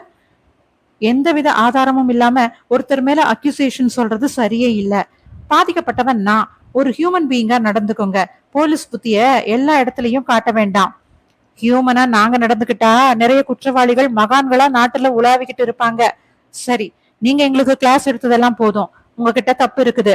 நீங்க உத்தமமான புருஷனா இருந்திருந்தா ஏன் மனைவி கிட்ட பொய்ய சொல்லிட்டு சென்னையிலேயே இருக்கணும்? நான் இப்ப மட்டும் பொய் சொல்லல. அவளை கல்யாணம் பண்ணிக்கிட்ட இந்த 3 வருஷமாவே பொய் சொல்லிக்கிட்டு தான் இருக்கேன். பின்னால் நங் என்ற ஒலி கேட்க சிலா அவளை தள்ளிவிட தடுமாறி கீழே விழுந்தவளும் சிலாவும் பின்னால் நின்றிருந்த உருவத்தை கண்டு அலறினார்கள். உருவமா அது? இல்லை, அருவருப்பே முகமாய். இல்லை இல்லை, அதில் முகம் கூட தெரியவில்லை. ஆங்கில சினிமாக்களில் வரும் ஏலியன்ஸ் சிலரை காட்டுவார்களே, அது போல இருந்தது அவ்வுருவம்.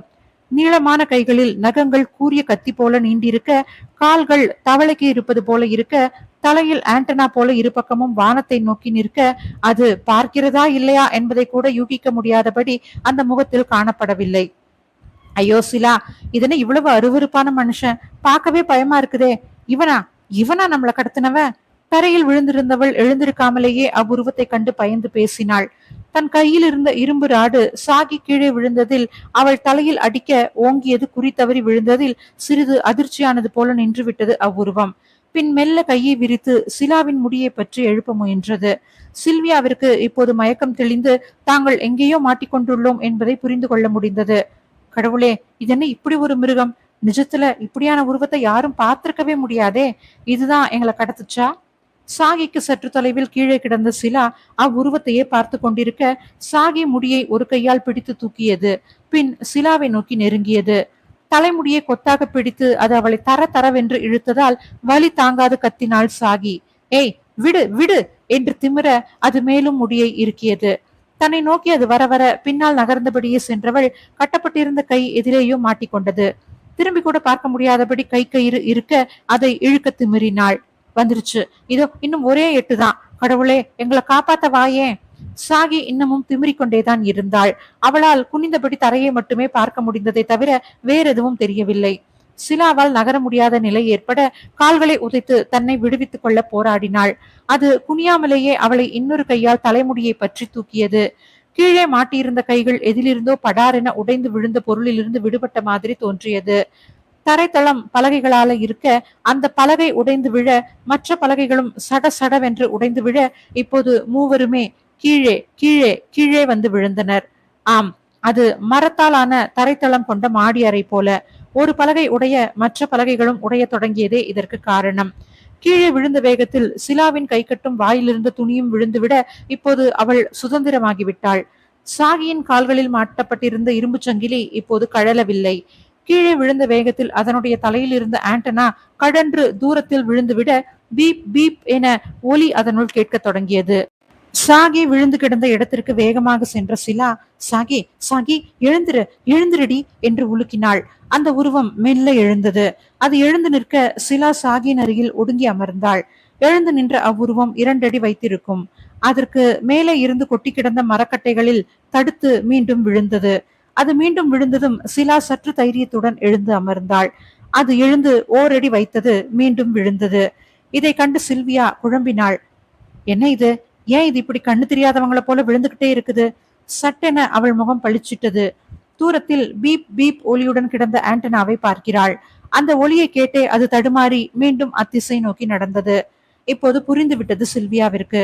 ஓ, இந்த ஆண்டனா இல்லாம தான் அது தடுமாறுதா? அப்போ அதுதான் இதுக்கு கண்ணா? அப்போ அதை அது எடுத்துடக்கூடாது.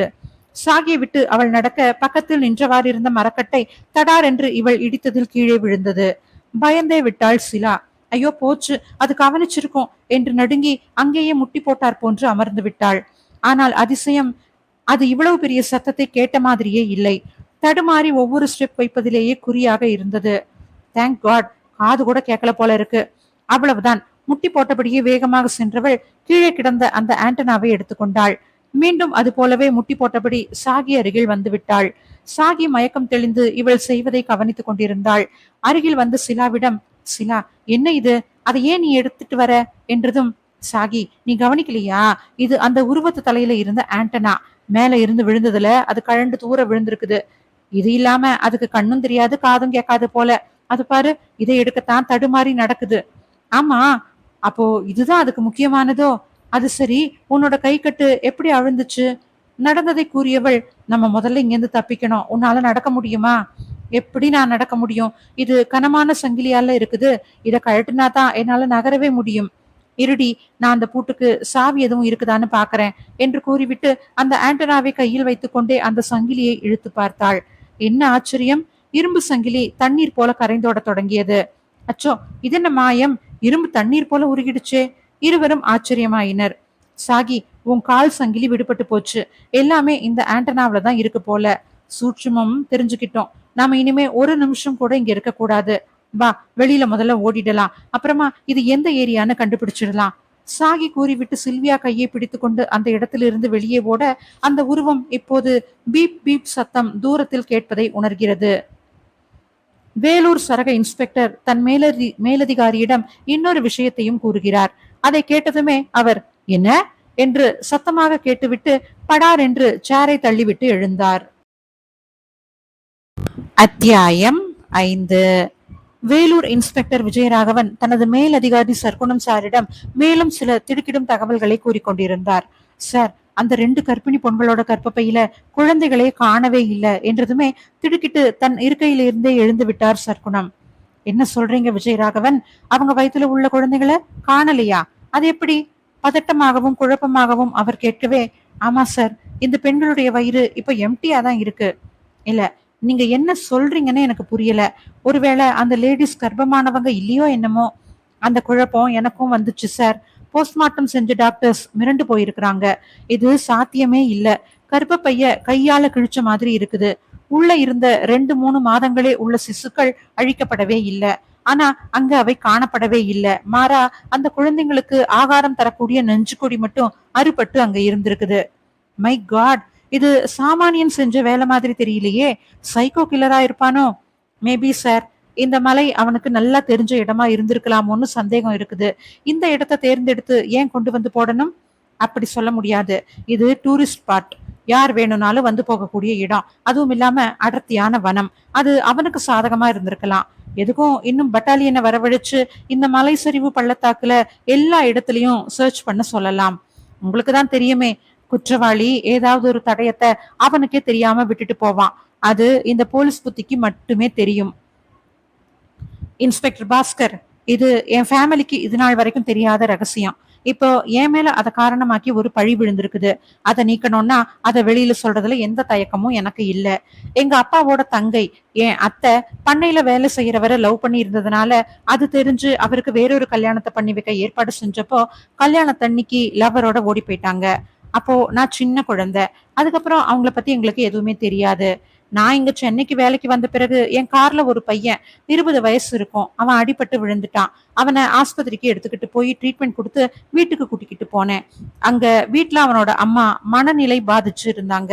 அந்த பையன் தனக்கு நினைவு தெரிஞ்சதுல இருந்து தன்னோட அம்மா இப்படித்தான் இருக்காங்கன்னு அழுதான். அப்பா இல்லையான்னு கேட்டப்போ 4-5 வருஷத்துக்கு முன்னாடி லாரி மோதி இறந்துட்டதா சொன்னான். அவங்க வீட்டுல மாட்டியிருந்த போட்டோவுல ஒரு போட்டோ ஏன் அப்பாவும் இவனோட அம்மாவும் சின்ன வயசுல இருந்த மாதிரி இருக்க நான் அதிர்ந்து போயிட்டேன். யார் இவருன்னு தெரியாதது போல கேட்க, இவர்தான் என் அம்மாவோட அண்ணன். எங்க அம்மாவுக்கு அவங்க அண்ணன் மேல ரொம்ப பாசம் அப்படின்னு சொன்னான்.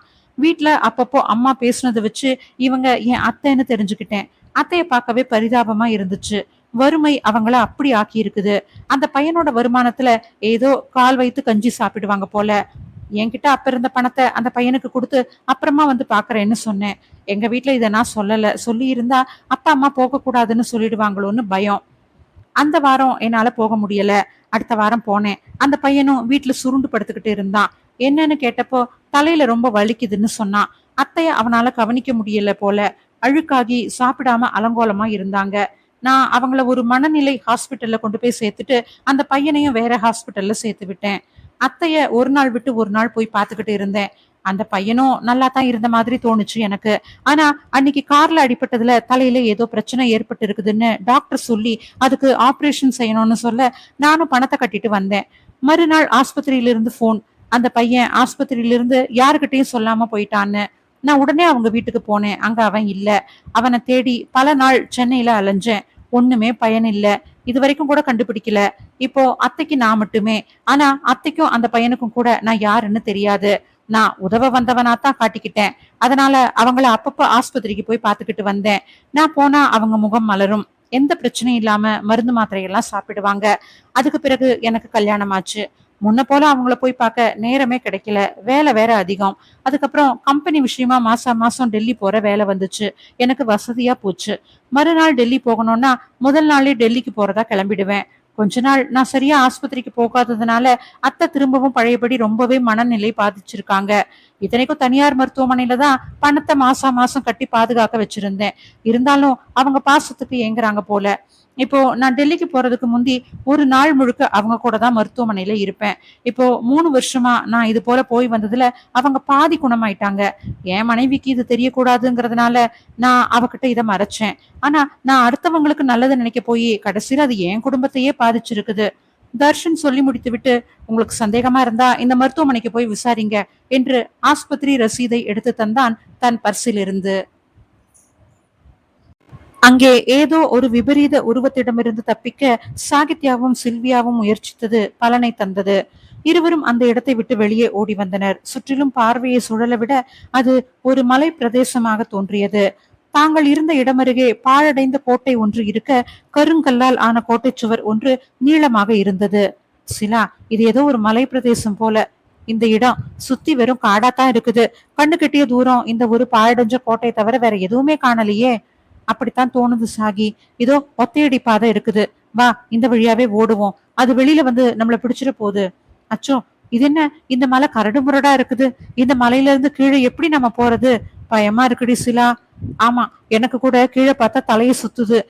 இந்த ஒத்தையடி பாதை பயன்படுத்தாத வழி போல வேற தோணுது. பாரேன், தடயமே மறைஞ்சு கிடக்குது. இப்படியே நம்ம நின்னுகிட்டு இருந்தா அந்த பூதம் நம்மள பிடிச்சிட போகுது. இதை கேட்டு சாகி அந்த நிலையிலும் சிரித்து விட்டாள். அது பூதமில்லடி, எனக்கு என்னமோ ஏலியன் போல தோணுது. ஏலியனா? ஐயோ, அது ஏன் நம்மள வீட்டுக்கே வந்து தூக்கிச்சு? நாம அழகான பொண்ணுங்களா இருக்கோம்ல, அவங்க உலகத்துல இது போன அலர்ஜியான உருவம் உள்ள பொண்ணுங்க தான் இருப்பாங்க போல. அதான் இந்த அழக பார்த்து மயங்கிடுச்சு. சாகி, இந்த நிலைமையில கூட நீ ஜோக் அடிக்கிற பாரு, உனக்கு ரொம்பவே தைரியம்தான். பயமே நம்மள கொல்ற விஷம். அதை தூக்கி குப்பையில தூக்கி போட்டுட்டு தைரிய மாஸ்க மாட்டிக்கிட்டா போதும். எப்படிப்பட்ட சூழ்நிலையிலையும் மூளை நல்லா வேலை செய்யும். ஆமா ஆமா, நல்லாவே வேலை செய்யும். எங்க இப்ப இந்த மலையை விட்டு நம்ம இறங்கணும். உன் தைரியம் என்ன சொல்லுதுன்னு கேட்டு சொல்லு. அதுக்கு என்ன, கேட்டுட்டா போகுது.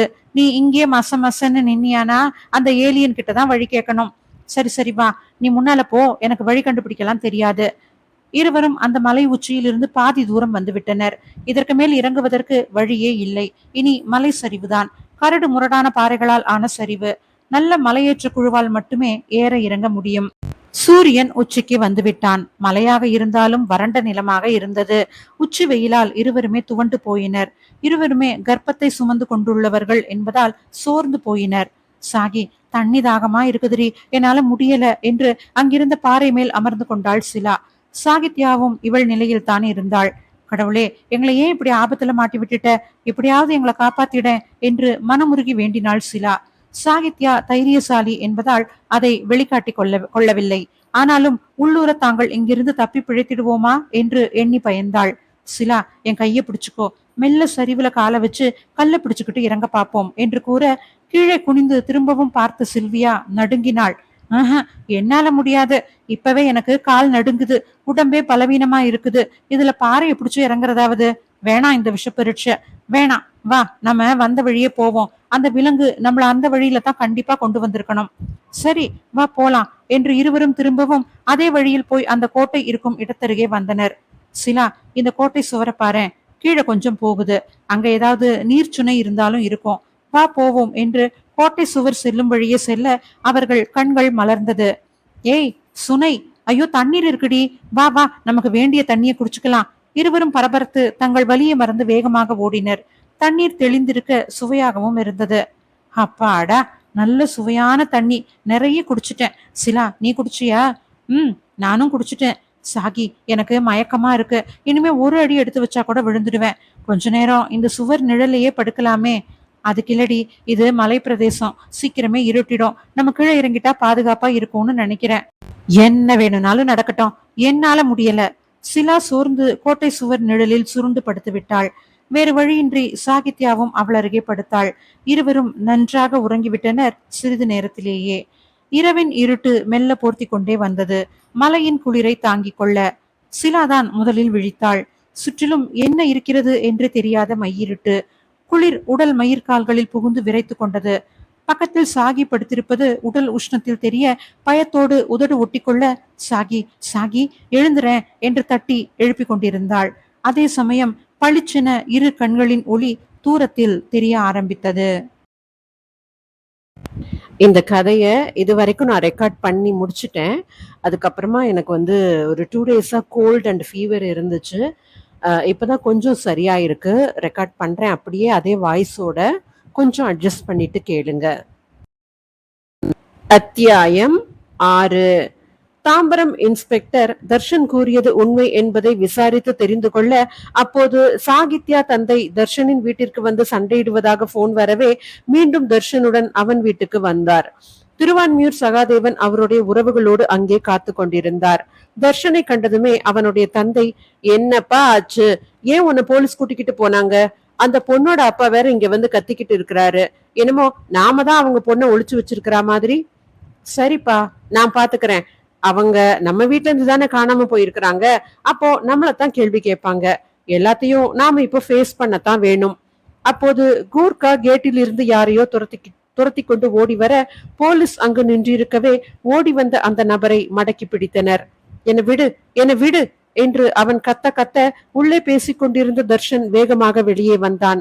என்னாச்சு, யாரு சத்தம் போடுறது என்று இன்ஸ்பெக்டரும் அவ்விடம் வந்துவிட தர்ஷன் போலீஸ் பிடியில் திமிரிக் கொண்டிருந்த நபரை கண்டதும் முகம் பிரகாசமானான். சார், அவனை விடுங்க, எனக்கு வேண்டியவன் தான் என்று கூறிவிட்டு இன்ஸ்பெக்டரிடம், சார் நான் சொன்னேனே, காணாம போன அந்த பையன் இவன் தான், பைத்தியக்கார மாதிரி ஆயிருக்கிறான் என்றதும் கான்ஸ்டபிள் அவனை விட்டுவிட அவனை கையை பிடித்து தனியே அழைத்து சென்ற தர்ஷன், சுந்தர் எங்கடா போயிட்ட இத்தனை நாளா? நான் உன்னை தேடாத இடமே இல்ல இந்த சென்னையில, எங்கடா இருந்த என்று கேட்க, சார் சார் நான் தலையில அடிபட்டதுல மென்டலா ஆயிட்டேனாம். ரோட்ல நான் போகும்போது என்ன பண்ணேன்னு தெரியல. பைத்தியக்கார ஆஸ்பத்திரியில கொண்டு போயிட்டாங்களாம். இவ்வளவு நாளா அங்கதான் இருந்தேன். இப்ப நல்லாயிட்டேன். வீட்டுக்கு அம்மாவை பார்க்க போனேன். எங்க அம்மாவை காணோம். பக்கத்துல யாருக்கும் எதுவுமே தெரியல. நீங்க முந்தி உங்க வீடு இங்க இருக்குன்னு சொன்னீங்கல்ல, அது ஞாபகம் வந்துச்சு. தேடி தேடி அழுத்து போயிட்டேன். கடைசியா நேத்திக்கு தான் நான் இந்த வீட்டை கண்டுபிடிச்சேன். இருட்டாயிடுச்சு. அதனால காலையில உங்களை பார்க்கலான்னு காம்பவுண்ட ஒட்டி படுத்துக்கிட்டேன். அப்போதான் என்று அவன் மிரண்ட பார்வையில் அங்கும் இங்கும் பார்க்க தர்ஷனுக்கு புரிய ஆரம்பித்தது. இவன் நைட் நடந்ததை பார்த்திருக்கிறான். இவனை கேட்டா யாருன்னு தெரிஞ்சிரும் என்று எண்ணியவன் பரபரப்பாக, என்னடா என்ன ஆச்சு, யாரையாவது பாத்தியா என்று கேட்க அவன் தலையை ஆட்டினான். இந்த வீட்டுக்குள்ள இருந்து யாரையாவது தூக்கிட்டு போனாங்களா, சொல்லுடா. அவன் புஜத்தை பற்றி உலுக்கியவன் போனில் யாரிடமோ பேசிக் கொண்டிருந்த இன்ஸ்பெக்டரை சத்தமாக கூப்பிட்டான். சார், பாஸ்கர் சார், இங்க சீக்கிரமா வாங்களே என்று கூப்பிட வெளியிலேயே சேரில் உட்கார்ந்திருந்த சாகித்யா தந்தை, இவனின் தந்தை, சில்வியா தாய் ரேணுகா எல்லோருமே வேகமாக வந்தனர். என்ன தர்ஷன், எனி இம்பார்ட்டன்ட்? பாஸ்கர் அருகில் வந்து கேட்க, ஆமா, இதோ இவன் சொல்றத கேளுங்க. சொல்லுடா சுந்தர், என்ன பார்த்த நைட்டு? நான் காம்பவுண்ட் ஓரமா படுத்துக்கிட்டு இருந்தேனா, அப்போ நாய் ரொம்ப கொலைச்சுது. பயந்து எந்திரிச்சு உட்கார்ந்துட்டேன். கேட்டுக்கு உள்ள யாரோ துப்பாக்கியில சுடுற மாதிரி கேட்டுச்சு. நான் கேட்டுக்கிட்டே ஓடினேன். கூர்கா கீழே மயங்கி கிடந்தாரு. ஏதோ தப்பு நடக்குதுன்னு கேட்டு திறந்து உள்ள போனேன்.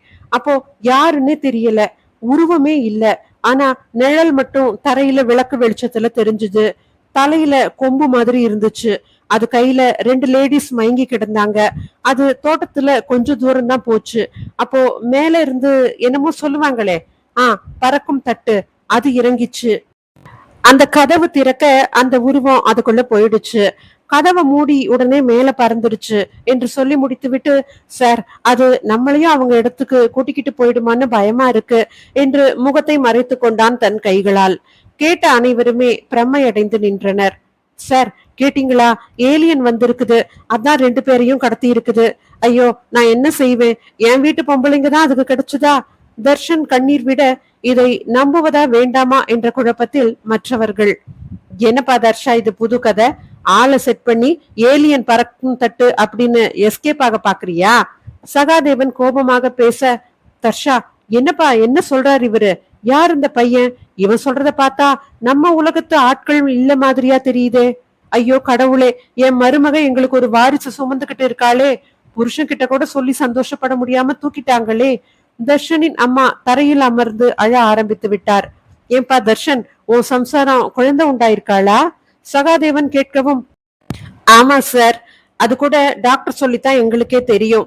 அவ சொல்ல வந்தப்போ நான் தான் அவசரமா கிளம்பிட்டேன்.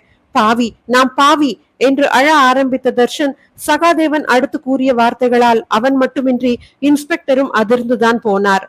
தர்ஷா, ஏன் டாக்டரும் இப்ப கன்சீவா தான் இருக்கா, 4 மாசம் அவளுக்கு இப்ப என்றதுமே, என்ன அவங்களும் கர்ப்பமா? ஆச்சரியம் விலகாது எல்லோரும் அவரையே பார்க்க, என்ன நான் சொல்றதுல நம்பிக்கை இல்லாதது போல பாக்குறீங்க? அவ கன்சீவ் ஆனத தான் ஃப்ரெண்டுக்கு சொல்றதுக்காக சந்தோஷமா கிளம்பி வந்தா. இப்ப பார்த்து என் மருமகன் கம்பெனி விஷயமா ஜெர்மனி போயிருக்காரு. அவர் திரும்பி வந்து தான் பொண்டாட்டிய கேட்டா நான் என்ன சொல்லுவேன் என்று கண்ணீர் விட ஆரம்பித்தார். சார், இதுல ஏதோ பிரச்சனை இருக்குன்னு தோணுது. கர்ப்பமான 2 பொண்ணுங்க இங்க இருந்து காணாம போயிருக்காங்க. வேலூர் பக்கத்துல 2 பொண்ணுங்க கொலை செஞ்சு கிடந்ததா நியூஸ் வந்துச்சுல்ல, அவங்களும் கர்ப்பம்னு தானே நியூஸ் வந்துச்சு. தர்ஷன், இப்போ என்னால எதுவும் சொல்ல முடியாது. இந்த பையனையும் கூட்டிக்கிட்டு ஐஜி ஆபீஸ்க்கு வந்துடுங்க. இரவின் இருட்டில் குளிரில் நடுங்கியபடி அந்த மலையில் காணப்பட்ட பாழடைந்த கோட்டையின் சுற்றுச்சுவர் நிழலில் அமர்ந்திருந்த 2 பெண்களும் தூரத்தில் தெரிந்த 2 கண்களின் பளிச் ஒளியை கண்டு நடுநடுங்கி போயினர். சாகி, அந்த அக்லிமேன் திரும்பவும் வந்துட்டான் போல. ஐயோ, மாட்டிக்குவோம் நாம. இந்த இருட்டுல தப்பிச்சு ஓடக்கூட முடியாதேடி. சில்வியா மெல்லிய குரலில் பயத்துடன் சாகி அருகில் நெருக்கி அமர்ந்தாள். சிலா, அந்த கண்ணோட வெளிச்சத்தை கவனிச்சா அது நம்மள துரத்தின ஏலியன் மாதிரி தோணல. அது வைல்ட் அனிமல், உல்ஃப் ஆர் டைகரா இருக்கலாம். சாகித்யா கூறியதை கேட்டதுமே சிலா உடல் நடுங்க தொடங்கிவிட்டது. தர்ஷா, எங்களை எப்படியாவது காப்பாத்துடா. ஏண்டா என்ன தனியா விட்டுட்டு போன? என்னால என் சாகியும் சேர்ந்துள்ள மாட்டிக்கிட்டா. கடவுளே, எங்களை எந்த ரூபத்திலேயாவது வந்து காப்பாத்த கூடாதா? இப்படி ஒரு ஆபத்துல 2 பொண்ணுங்க மாட்டிக்கிட்டு தப்ப முடியாம தவிக்கிறோமே. கண்களில் இருந்து கண்ணீர் பெருக, சாகி என்ன மன்னிச்சுடுதி, என்னாலதான் நீயும் மாட்டிக்கிட்ட. நீ ஈவினிங்கே கிளம்பி போயிருந்தா இந்த ஆபத்தே வந்திருக்காது. சே, என்ன பேச்சு பேசுற? அப்படி பார்த்தா நான் தான் இதுக்கு காரணமே. நீ ரெடி பண்ணுன, என் கூட தங்குனது தானே தப்பே. இல்ல, நான் உன் வீட்டுக்கு வராம இருந்திருந்தா நீ எப்பவும் போல உங்க அம்மா வீட்டுக்கு போயிருப்ப. இந்த ஆபத்தும் வந்திருக்காது. அதுக்கு இல்லடி, நீயும் கன்சீவா இருக்க, நானும் கன்சீவா இருக்கேன். 2 புள்ள தச்சு பொண்ணுங்களை வச்சு இது என்னதான் பண்ண போகுதுன்னு தெரியலையே. ஆமால, நாம கர்ப்பிணிகள். இது நம்மள எப்படி நைட்டுக்குள்ள சென்னையில இருந்து இந்த மலை பிரதேசத்துக்கு தூக்கிக்கிட்டு வந்திருக்கோம். அதுவும் இல்லாம நம்மள சாகடிக்கணும்னா அங்கேயே போட்டு தள்ளி இருக்கணுமே. ஆனா ஏன் செய்யல? சிலா, ஒண்ணு கவனிச்சியா? அது நம்மள மலை உச்சிக்கு கொண்டு வந்து அடைச்சு வச்சிருக்குது. காலையில இல்ல இப்ப நைட்டுல வேற எங்கேயாச்சும் கொண்டு போயிடுமா? சாகி, எனக்கு புரிஞ்சிடுச்சு. நாம வயித்து புள்ளக்காரிங்க. நம்ம பிள்ளைங்க இங்க பிறக்காம அவங்க உலகத்துல பிறக்க வைக்கிறதுக்கும் பறக்கும் தட்டுல கொண்டு போகத்தான் இங்க உச்சிக்கு கொண்டு வந்திருக்கணும். மை காட், ஆமா சிலா, நீ சொல்றதுதான் கரெக்ட். அவங்க உலகத்துல நம்ம மனுஷங்க பிள்ளைகளை கொண்டு போகத்தான் இந்த திட்டம். அப்போ இது ஒண்ணு மட்டும் வந்திருக்காது, நிறைய ஏலியன்ஸ் இங்க எங்கேயாச்சும் இருந்திருக்கணும். சிலா, அது நகர்ந்து வருது பாரு, இங்கதான் வருது போல. காதில் கேட்கும்படி ரகசியமாக சாகி கூறவே அவளை இறுக்கி கட்டிப்பிடித்து கொண்டாள் சிலா. இங்க பாரு சிலா, மன தைரியத்தை இழந்துடாத. நாம அதுகிட்ட மாட்டிக்கிட கூடாது. வா, இந்த காம்பவுண்ட் இன்னும் போகுது பள்ளத்துல, கடைசியா போயிடுவோம் என்றதும் இருவரும் கைகளை பிடித்து கொண்டு முட்டி போட்டபடி சத்தமில்லாமல் மேடு பள்ளத்தை கைகளால் தடவி பார்த்தே நகர்ந்து கொண்டிருந்தனர். ஏலகிரியின் அடுத்த மலைத்தொடரான ஜவ்வாது மலையில்தான் கதாநாயகிகள் இருவரும் மாட்டிக்கொண்டுள்ளனர். பழங்குடியினர் வசிக்கும் கிராமங்கள் 2 மலைகளை தாண்டியே உள்ளது. இந்த மலை செங்குத்தானது. இறங்கும் வழி எங்குள்ளது என்பதே காண முடியவில்லை. வேலூர் டிஐஜி சர்க்குணத்தின் போன் அலறியது. ஐஜி அலுவலகத்திலிருந்துதான் போன். சர்க்குணம், மிக முக்கியமான எமர்ஜென்சியான விஷயம். பப்ளிக்குக்கோ மீடியாக்களுக்கோ விஷயம் லீக் ஆகாம இது சீக்கிரட்டா ஹேண்டில் பண்ணுங்க. காவனூர் வான் ஆராய்ச்சி தொலைநோக்கி தொடர்பு இந்திய வான் ஆராய்ச்சி தொலை தொடர்புக்கு மிக அர்ஜென்டான மெசேஜ் அனுப்பி இருக்குது. ஜவ்வாது மலையில 2 நாட்களுக்கு முன்னாடி விசித்திரமான படம் ஒண்ணு தொலைநோக்கி படம் பிடிச்சிருக்குது. அது பறக்கும் தட்டா இருக்குமோன்ற சந்தேகம் அவங்களுக்கு. நாளைக்கு மிலிட்டரிய அங்க சென்ட்ரல் அனுப்புது. இவங்க சொன்ன விஷயம் உண்மையா இருக்கிற மாதிரி சென்னையிலயும் நடந்திருக்குது ஒரு சம்பவம். 2 தோழிகள், கர்ப்பிணி பெண்களும் கூட. வீட்டுல இருக்கிறப்போ வித்தியாசமான உருவமுடையவன் கடத்தி இருக்கிறான். இத நேர்ல பார்த்தவன் சொன்னதும் அங்கே 2 கர்ப்பிணி பெண்கள் இறந்து கிடந்ததற்கும் ஏதோ லிங்க் இருக்குது. நாளைக்கு தேவையான பெட்டாலியனை அழைச்சுக்கிட்டு ஜவ்வாது மலைக்கு போங்க. தேவைப்பட்டா ரிசர்வ் போலீஸ பயன்படுத்திக்கலாம். சென்னையிலிருந்து தர்ஷன் தனியாக கிளம்பி விட்டான் வேலூரை நோக்கி. பெர்மிஷன் கிடைத்ததும் கிளம்புவதற்கு இன்ஸ்பெக்டர் பாஸ்கர் தயாராக இருந்தார். தோழிகள் இருவருக்கும் பசி மயக்கம். வறண்டு உலர்ந்து எச்சில் கூட சுரக்கவில்லை. தட்டு தடுமாறியபடி இருவரும் கோட்டை மதில் ஓரமாகவே நடந்து கொண்டிருக்க இப்போது அங்கங்கே இரண்டிரண்டு ஒளிகள் தோன்ற ஆரம்பித்தன. ஐயோ, நிறைய வந்துருச்சு. இருவரும் வாய் விட்டு அலறக்கூட முடியாது. வாயில் கை வைத்து மூடிக்கொள்ள வெளிச்சம் மலைமுகட்டில் எல்லா இடங்களிலும் தெரிய இருவரும் செய்வதறியாது இறுக கண்களை மூடிக்கொண்டனர். அத்தியாயம் 7. சாகி, என்ன இது, இவ்ளோ வெளிச்சம் வருது? எல்லாமே ஓனாய்ங்க தானா? நடுக்கம் உடல் பூரா உதறி கொண்டிருக்க சாகித்யாவின் கையை இறுக பிடித்து கொண்டவள் உடல் அனலாக கொதிப்பதை உணர்ந்தாள் சாகித்யா. சிலா, உன் உடம்புல டெம்பரேச்சர் அதிகமா இருக்குதுடி, என்ன பண்றது? கவலையுடன் சாகி அவள் தலையை தன் மீது சாய்த்து கொள்ள, இங்க என்ன பண்ண முடியும்? நாம இன்னும் கொஞ்ச நேரத்துல உயிரோட இருப்போமான்றதே சந்தேகமா இருக்கு. சாகி, இந்த குழந்தைக்காக நான் 2 வருஷமா தவம் இருந்தேன். எத்தனை வேண்டுதல், எத்தனை மருத்துவ பரிசோதனை. எனக்குன்னு ஒரு வாரிசு இல்லாமலே போயிடுமோன்னு பயந்து வேதனைப்பட்டு தலையணைய கண்ணீரால நினைச்ச நாட்கள் தான் எத்தனை. இப்ப கைக்கு கிடைச்சிருக்கு. ஆனா என்ன பிரயோஜனம்? பூமிக்கு வந்து இந்த அம்மா முகத்தை பார்க்காமலேயே போக போகுது இந்த உயிர். என்னடி பாவம் பண்ணோம் நம்ம 2 பேரும். சிலா, இப்போ உனக்கு உடம்புக்கு முடியல, கவலைய தள்ளி போடு. எனக்கு நம்பிக்கை இருக்குது. நம்ம இங்கிருந்து இந்த மோசமான சூழ்நிலையிலிருந்து தப்பிப்போம். இப்போ நீ கண்ணை மூடி என் மேல சாஞ்சுக்கோ, வேற எதையுமே நினைக்காத. சாகி, நிஜமாவே நீ தைரியசாலி தாண்டி. உன்ன மாதிரி ஒரு தோழி எனக்கு கிடைச்சது நான் செஞ்ச பாக்கியம். நீ மட்டும் இப்ப என் கூட இல்லைன்னா கண்டிப்பா நான் உயிரோடவே இது வரைக்கும் இருந்திருக்க மாட்டேன். சிலா, நாம இப்போ இன்னும் கொஞ்சம் நகர்ந்து போகணும். அந்த வெளிச்சங்கள் அதிகமாகுது. உள்ள போனா ஒருவேளை தெரியாம இருக்கலாம்னு நினைக்கிறேன்.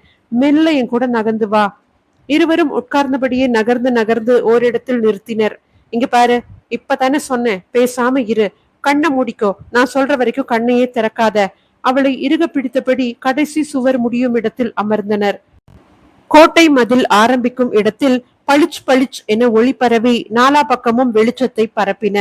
இவர்கள் பள்ளமான பகுதியில் இருந்ததும் இருட்டு இவர்கள் இருப்பதை காட்டிக் கொடுக்கவில்லை. இருவரும் உயிரை கையில் பிடித்தபடி உற்று பார்க்க அவர்களுக்கு அந்த ஒளியில் அவை என்னவென்று நன்றாகவே தெரிந்தது. அம்மாடி, எல்லாமே ஏலியன்கள். இத்தனை பேரா? இருவரும் வாய்ப்பிழந்து பார்த்து கொண்டிருக்க அவைகளுக்கு இவர்கள் இருக்கும் இடம் தெரியவில்லை போலும். சுற்றி சுற்றி அவைகள் அங்கே நடமாடுவதும் மீண்டும் தள்ளி செல்வதுமாக இருந்தன. கடவுளே, பள்ளத்துல இறங்க ஆரம்பிச்சுட்டாங்களே. சில வெளிச்சம் இவர்கள் இருக்கும் பகுதியை நோக்கி வர ஆரம்பித்தது. சிலா, நீ பயப்படாத. அதுங்க வந்தா வரட்டும். தைரியமா நாம இருக்கணும், புரியுதா? முனகிய குரலில் பதில் வந்தது சிலாவிடம் இருந்து. பாதி தூரம் வந்தே விட்டது. கடவுளே கடவுளே, எங்களை காப்பாத்துப்பா. அதுங்க கிட்ட நாங்க மாட்டிக்காம எப்படியாவது எங்களை காப்பாத்தி விடு. மனமுருகி இருவரும் வேண்டியபடி குறுகி ஒடுங்கி இருந்தனர். சாகி, அதுங்க வந்துகிட்டே இருக்குதேடி, எனக்கு பயமா இருக்குடி. எனக்கும் கொஞ்சம் பயமாத்தான் இருக்கு. ஆனா ஏதோ ஒரு உணர்வு நாம தப்பிச்சிருவோம்னு சொல்லுது. நடந்தா கோடி தடவை அந்த கடவுளுக்கு நன்றி சொன்னா கூட பத்தாது. நம்பிக்கை வை. இன்னும் பாதி தூரம் இருக்கு நம்ம கிட்ட வர. அதுக்குள்ள எது வேணா நடக்கலாம். எப்படி சாகி, உன்னால மட்டும் இவ்வளவு தைரியமா இருக்க முடியுது? கடவுளே, உன்னோட தைரியத்துல 10% கூட எனக்கு இல்லையே. அது நீ வளர்ந்த சூழல். நான் எங்க அப்பாவோட வலது கையா அவரோட தொழில்ல எனக்கு 20 வயசுல இருந்தே இருக்கிறேன். பொம்பளை தானேன்னு எத்தனை இளக்காரம், எத்தனை கீழ்த்தரமான கமெண்ட்டுகள். இவளை கால்ல போட்டு மிதிச்சுட்டு அப்பாவோட பிசினஸ கைப்பத்த எத்தனை போட்டிங்க. எல்லாத்தையும் சமாளிச்சு சமாளிச்சு தானாவே தைரியம் வந்துருச்சு. முதல் மேரேஜ் என் டைவர்ஸ்லயே முடிஞ்சிருச்சு. அவனுக்கு ஈகோ. நான் அவனை விட புத்திசாலியா தொழில நடத்துறேன்னு தொழிலை விட்டு வீட்டோட இரு, நானே எல்லாத்தையும் பாத்துக்கிறேன்னா சர்தான் போடான்னு வந்துட்டேன். இப்போ அவர் எப்படி? Not bad. இன்னும் அவனுடைய அடுத்த முகம் தெரியல. இப்ப வரைக்கும் கைண்டா, நல்ல ஹஸ்பண்டா, கேரிங்கா தான் இருக்கான். பாப்போம் இவன் நல்லவனா கெட்டவனான்னு. இந்நேரம் உன் அப்பா என்னதான் திட்டிக்கிட்டு இருப்பாரு இல்ல? ஏன், உன் ஹஸ்பண்ட் கூட என்ன திட்டிக்கிட்டு இருக்கலாம்ல. இவ வந்ததுனாலதான் என் பொண்டாட்டி அவ அம்மா வீட்டுக்கு போகாம இப்படி ஒரு ஆபத்துல மாட்டிக்கிட்டாளேன்னு. அவர் தான் டெல்லிக்கு போயிருக்கிறாரே. நான் காணாம போனது லேட்டா தான் தெரிஞ்சிருக்கும். பேசாத, அதுங்க நெருங்கிடுச்சு. காத்து பலமாக அடிக்க தொடங்கியதால் குளிர் நெடுங்க வைத்தது இருவரையும். ஆனால் அந்த குளிரில் கூட இருவருடைய உடம்பும் வியர்வையால் நனைந்தது. வந்துடுச்சு. ஐயோ, பக்கமா வந்துருச்சு அதுங்க. கடவுளே, நாம மாட்டிக்கத்தான் போறோம். இதய துடிப்பு திக் திக் என்று அடித்துக் கொள்வதே வெளியில் கேட்கும் அளவு இருந்தது இருவருக்கும். வேலூரில் விஜயராகவனிடம் தர்ஷன் பேசிக் கொண்டிருந்தான். இன்ஸ்பெக்டர், இவங்க தான் என் மனைவியும் அவங்க ஃப்ரெண்டும் என்று போட்டோவை செல்லில் இருந்து எடுத்து காட்டியவன், நீங்க பார்த்த பாடி இவங்க உருவம் போல ஒத்திருக்குமா? கவலையோடு அவன் கேட்க, போட்டோவை வாங்கி பார்த்தவர், அந்த பாடி ஓரளவுக்கு ஒத்து வரும்னு நினைக்கிறேன். அது சரி, உங்க மனைவியோட முழங்கையில ச என்ற எழுத்து பச்சை குத்தி இருக்குமா? ச எழுத்தா? இல்ல, அப்படி எதுவும் இருந்த மாதிரி எனக்கு தோணல. சந்தேகமா சொல்றீங்களே, டெஃபினட்டா சொல்ல முடியாதா? இல்ல சார், டெஃபினட்டா அவளுக்கு பச்சை குத்துனது எதுவும் இல்ல. ஏன் சொல்றேன்னா, அவளுக்கு இந்த டாட்டூ குத்துறதுல எல்லாம் இன்ட்ரெஸ்ட் கிடையாது. ஒரு தடவை நான் 2 பேரும் நம்ம பேரை பச்சை குத்திக்கலாமான்னு கேட்டப்போ அவ தனக்கு இதுல விருப்பம் இல்லைன்னு சொல்லிட்டா. சரி, நான் குத்திக்கிறேன் உன் பேரன்னு சொல்ல அதுக்கும் மறுத்துட்டா. இப்படியெல்லாம் பண்ணாதான் நாம நல்ல கணவன் மனைவின்னு நினைப்பா. மனசுல நம்பிக்கையும் அன்பும் இருந்தா போதும்னு சொல்லிட்டா. அதனாலதான் நான் அவ்வளவு உறுதியா சொல்றேன். இல்ல, நீங்க சொல்ற மாதிரி இறந்து போன 2 பேருமே கர்ப்பிணியாத்தான் இருந்திருக்கிறாங்க. அதனால வந்த சந்தேகம் இது. சார், அதுதான் இங்க ஒத்து போகுது. எங்க வீட்ல ஏலியன் நடமாட்டம் இருந்திருக்குது. இத கண்ணால ஒருத்தர் பாத்திருக்கிறாரு. ஏங்க, அவரு மென்டல் ஆஸ்பத்திரியில இருந்தவர்னு ரிப்போர்ட் சொல்லுதே, அவரு சொல்றதையெல்லாம் நீங்க நம்புறீங்களா? அப்போதுதான் ஐஜியிடமிருந்து ஃபேக்ஸ் வந்தது. காவலூர் வேணுபாப்பு வாணியர் மையம் அலர்ட் சிக்னல் கொடுத்திருப்பது. மிலிட்டரி அங்கே விரைந்து வருவதாகவும் தமிழக ரிசர்வ் படையும் வருகிறது, நீங்கள் அவர்களோடு ஒத்துழைப்பு தாருங்கள் என்று குறிப்பிடப்பட இப்போதுதான் விஜயராகவன் நம்பினார் தர்ஷனின் கூற்றை. மிஸ்டர் தர்ஷன், நீங்க சொன்னது உண்மைதான். அப்போ உங்க மனைவி அவங்க தோழி 2 பேரையும் அவங்க தான் கடத்தி இருக்கணும். ஏலகிரி மலையில தான் இந்த கர்ப்பிணிகள் மரணமும் நடந்திருக்குது. சோ இவங்க மரணமும் அந்த ஏலியன்களால தான் நடந்திருக்குமோன்ற சந்தேகம். இப்போ இரவு நேரம், அந்த மலைக்கு போக முடியாது. காலையில தான் போகணும். நாங்க காலையில கிளம்பும் போது நீங்களும் வாங்க. சார், நைட்டுக்குள்ள அவங்களுக்கு ஏதாச்சும் நடந்துருச்சுன்னா என்ன பண்றது? இது வரைக்கும் கெட்டது எதுவும் நடந்திருக்க கூடாதுன்னு வேண்டிக்கோங்க. அவங்க காணாம போய் முழுசா 1 நாள் ஆயிடுச்சே. சார், அப்படி எல்லாம் சொல்லாதீங்க. எனக்கு நம்பிக்கை இருக்கு, அவங்களுக்கு எதுவும் ஆயிருக்காது. நல்லதுதான், அப்படியே இருங்க, பார்க்கலாம் நாளைக்கு என்ன நடக்க போகுதுன்னு. தர்ஷனுக்கு இருப்பே கொள்ளவில்லை. இரவே நாம கிளம்பினாதான் என்ன? சாலைதான் நல்லா இருக்குதே. ஆனா ஏலகிரி மலையிலயா இல்ல ஜவ்வாது மலை பக்கமா? இருட்டுல விலங்கு நடமாட்டம் இருக்குமோ? நாளைக்கு காலையில இவங்களோட போனா சரியான லொகேஷனுக்கு போகலாம், இல்லாட்டி கஷ்டம்தான். இருப்பே கொள்ளாது தான் தங்கியிருந்த ஹோட்டல் அறையில் நடந்து கொண்டே இருந்தவன் விடியல் காலை 4 மணி அளவில் காரை எடுத்துக்கொண்டு கிளம்பி விட்டான். காவலூர் போகும் வழியை கூகுள் மேப் வழிகாட்ட கிளம்பி விட்டான். காவலூர் வானாராய்ச்சி அலுவலகம் இரவு நேரத்திலும் சுறுசுறுப்பாக இயங்கிக் கொண்டிருந்தது. தொலைநோக்கி தரும் அப்டேட் அவர்களை இம்ப்ரெஸ் செய்து கொண்டிருந்தது. இதுவரை இது போன்றதொரு வெளிச்சத்தை மலையில் அவர்கள் பார்த்ததே இல்லை. நட்சத்திர கூட்டங்களா அல்லது மாநாடு நடத்த வரும் தொண்டர்களின் கையில் ஏந்தி வரும் ஜோதி போன்றதொரு பொருளா? எவ்வளவு பிரைட்! மலையில் நடமாட்டம் தெரிகிறது. இருட்டு என்பதால் உருவம் தெரியவில்லை. ஆனால் ஏதோ ஒரு விஷயம் அங்கே நடக்கிறது. சமூக விரோதிகள் நடமாட்டமா அல்லது நக்சலைட்டுகள் நடமாட்டமா? அதிகாரிகள் அப்டேட் செய்து கொண்டே இருந்தனர். மத்திய மண்டல வானாராய்ச்சி இயக்குனர் அலுவலகத்திற்கு நாசா தன்னுடைய மெசேஜை வேறு அவர்களுக்கு அனுப்பிய வண்ணம் இருந்தது. ஏலியன்ஸ் நடமாட்டம் இந்தியாவின் சவுத் ஜோனில் பறக்கும் தட்டு பறந்ததை படம் எடுத்து அனுப்பியது செயற்கைக்கோள் என்று கூறியது. போர் விமானம் மூலம் மிலிட்ரி புறப்பட்டது ஜவ்வாது மலை நோக்கி. தமிழ்நாடு ரிசர்வ் படை வேலூர் சரக டிஐஜி இன்ஸ்பெக்டர் விஜயராகவன் தலைமையில் காவல்துறையினர் வேறு ஜீப்புகளில் ஜவ்வாது மலை நோக்கி புறப்பட்டனர். ஏலகிரி மலையில் பாதி தூரம் வந்துவிட்டான் தர்ஷன். கார் நின்றுவிட இறங்கி கார் சக்கரத்தை ஆராய்ந்தான் டார்ச் லைட் அடித்து. ஷிட், பின்பக்க டயர் பஞ்சர். ஸ்டெப்னி கொண்டு வரவில்லை அவசரத்தில். இப்போ என்ன செய்யறது? மணி 5:30. இன்னும் கொஞ்ச நேரத்துல விடிஞ்சிடும். அது வரைக்கும் காத்துக்கிட்டு இருக்கிற வேண்டியதுதான். ஏலகிரி மலை பாதுகாப்பானதுதான், கேள்விப்பட்டிருக்கிறான். விலங்குகள் நடமாட்டம் இருக்காது. கார் ஜன்னலை திறந்து வைத்துவிட்டு சீட்டில் சாய்ந்தபடி யோசித்துக் கொண்டிருந்தவன் எப்போது உறங்கினான் என்றே தெரியவில்லை. யாரோ தன் சட்டையை பிடித்து இழுப்பது போல உணர்ந்தவன் விழிக்க அங்கே. அத்தியாயம் 8. சுவற்றோரம் இருவரும் ஒடுங்கி ஒருவர் கையை ஒருவர் பற்றியபடி திகிலுடன் அமர்ந்திருக்க ஒளி வெள்ளம் அலை போல நெருங்கிக் கொண்டே இருந்தது. சாகி, எனக்கு உச்சா வருதுரி. கிசு கிசுவென சில்வியா சாகித்யா காதில் கூற பின்னால் திரும்பி பார்த்தாள் சாகித்யா. நீ என் கையை பிடிச்சுக்கிட்டே கொஞ்சம் நகர்ந்து போய்க்கோ. இருட்டுல எதுவும் தெரியாது. சங்கடமா இருக்குதேடி. சாக போற நேரத்துல கூட சங்கடப்பட்டா எப்படி? இப்போ வெக்கம் மானம் எதுவும் தேவையில்லை. அதுவும் இங்க நான் மட்டும்தானடி இருக்கேன். போடி சீக்கிரம். மீண்டும் தோழியின் அருகில் உரசி அமர்ந்து கொண்டாள் சிலா. சாகி, ரொம்ப நேரமா பாதி தூரத்திலேயே நிக்குதுங்க. ஏன், உனக்கு ரொம்ப அவசரமா அதுங்கள பக்கத்துல பாக்க? அதான் அந்த இடத்துல பார்த்தோமே, போதலையா? இல்லப்பா, ஏதோ தடங்கள்னு நினைக்கிறேன். அங்க பாரு, ஏதோ அசைற மாதிரி தெரியுதுல்ல? ஆமா, மரம் போல தெரியுது. மரம் தான் ஆடுது. ஒருவேளை அதுங்க ஆட்டுதோ? இருக்கும் இருக்கும். நாம பகல்ல வந்தப்ப கவனிக்கல இல்ல. அப்ப இருந்த ஒரே கவலை தண்ணி தான். அதனால அக்கம் பக்கத்துல என்ன இருக்குன்னு கூட தெரியல. ஏய், திரும்பவும் வர ஆரம்பிச்சிடுச்சுங்க. உயரமா உருவங்க தெரியுது. நிழல பாரு, நம்ம மேல விழ ஆரம்பிச்சிடுச்சு. அந்த அளவுக்கு உயரமா இருக்குதுங்க. சாகி, நீ ஏண்டி இப்படி வர்ணனை பண்ணிக்கிட்டே இருக்கிற? ஈரக்குலை நடுங்குது எனக்கு. இன்னும் ஒரு எட்டு தான். கை நீட்டினா கூட பிடிச்சிரும். இருட்டுல கூட தடுமாறாம வருதுங்க பாரு. ஏன் வராதுங்க? அதான் டார்ச் லைட் மாதிரி தலையில ஆண்டனாவுல லைட் அடிச்சுக்கிட்டே வருதுங்களே. பின்னால மெல்ல நகரு சிலா. என் கைய விட்டுடாத. நகரு நகரு சீக்கிரம். பின்னால் நகரும் போது தடுமாறி சாகி உருள ஆரம்பிக்க, ஐயோ சாகி சாகி என்று கத்திவிட்டாள் சில்வியா. அவ்வளவுதான். வேகமாக வரத் தொடங்கியது வெளிச்சம். அதற்குள் சாகித்யா அங்கிருந்த ஏதோ ஒன்றை பிடித்து கொள்ள அது ஒரு மரத்தின் அடிபாகம் என்று தெரிந்தது. அதற்குள் சில்வியா எழுந்து சாகித்யாவை தேடி ஓடி வர பின்னால் ஒரு கை நீண்டு அவளை பிடித்தது. சாகி, என்ன பிடிச்சிருச்சு கத்தினாள் சிலா. மரத்தை பிடித்தபடியே எழுந்த சாகி முன்னால் தாவி சில்வியாவை பிடித்து இழுக்க இருவரும் சேர்ந்து மரத்தில் மோதி விழுந்தனர். அருகே இப்போது பல ஆண்டனாக்கள் தெரிய அடிப்பட்டது மற்றும் ஏலியன்களின் கூட்டம் அருகே வந்து நின்றது. பலவீனம், பசி எல்லாம் சேர்ந்து இருவரையும் மயக்கமடைய வைத்தது. மரத்தின் அருகே வந்த உருவங்கள் எதையோ முகர்ந்து உஷ் உஷ் என சத்தமிட்டன. என்னவாயிற்று என்றே தெரியவில்லை. வந்த வழியே அவைகள் ஓடத் தொடங்கின. ஓடும்போது சிறு சிறு கற்கள் உருண்டு வர இருவரின் தலையிலும் மோத வலியால் விழித்து கொண்டனர் இருவரும். எழுந்து அமர்ந்தவர்கள் அவைகள் தலைதெறிக்க முன்னோக்கி ஓடுவதைக் கண்டு பிரமித்து போயினர்.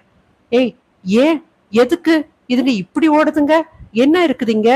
சாகி, இங்க வரைக்கும் வந்ததுங்க, ஏன் ஓடணும்? கொஞ்சம் உத்து பாரேன். இந்த மரத்தை தவிர வேற எதுவுமே இங்க இருக்கிற மாதிரி தெரியல தானே. எதுவோ ஒண்ணு நம்மள காப்பாத்தி இருக்கு. அதுங்க பயப்படுற எதுவோ இங்க இருக்குன்னு தெரியுது. அதனால இனிமே நாம இங்க விடிற வரைக்கும் பயம் இல்லாம இருக்கலாம். அசதியில் இருவரும் தங்களை அறியாது நன்றாக உறங்கிவிட்டனர். மழை துளிகள் தங்கள் மேல் சடசடவென விழித்து கொண்டனர்.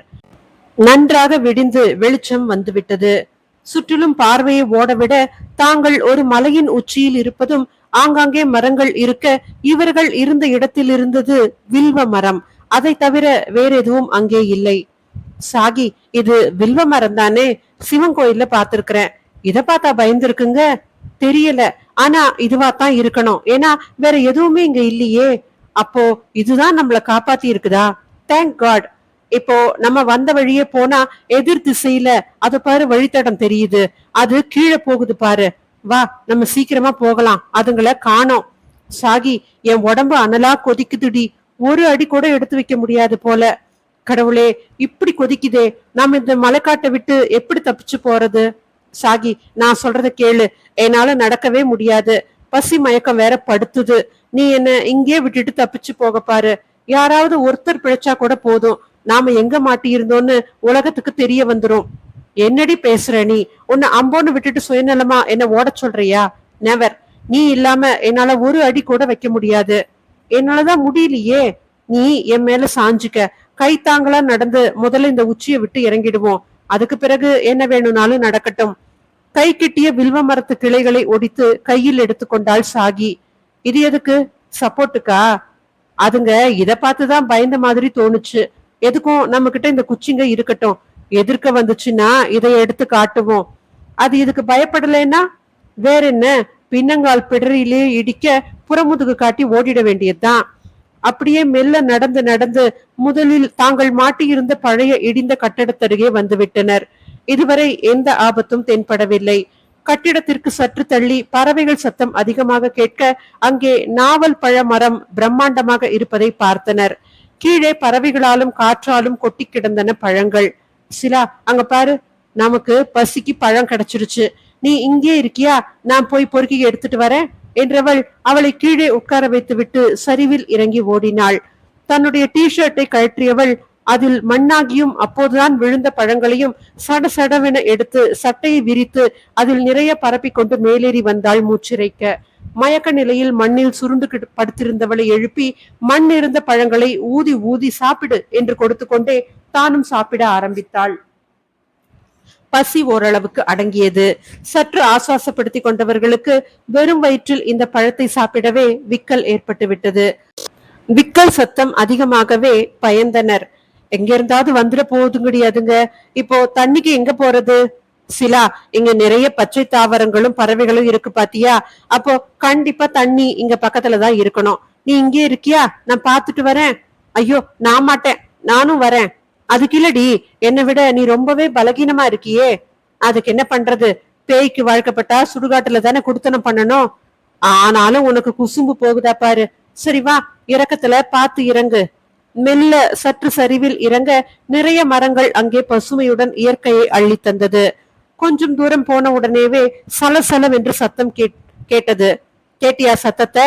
இங்கதான் ஏதோ ஒரு ஓடை இருக்குன்னு தெரியுது. உண்மைதான். ஒரு சிறு சிற்றோடை பளிங்கு தண்ணீரை சுமந்து கொண்டு தான் செல்லும் இடமெல்லாம் தானமளித்து சென்று கொண்டே இருந்தது. தண்ணீரை பார்த்த மகிழ்ச்சியில் இருவரும் வயிறு முட்டை குடித்துவிட்டு சற்று இளைப்பாரினர். சாகி, உன் ஷர்ட் நாவல் பழ கரையா இருக்குது, அதை அலசி போட. ஆழம் தெரியல பாரு, தண்ணி கடியில வெங்கக்கல்லு தெரியுது. வா, முதல்ல தண்ணியில குதிப்போம்.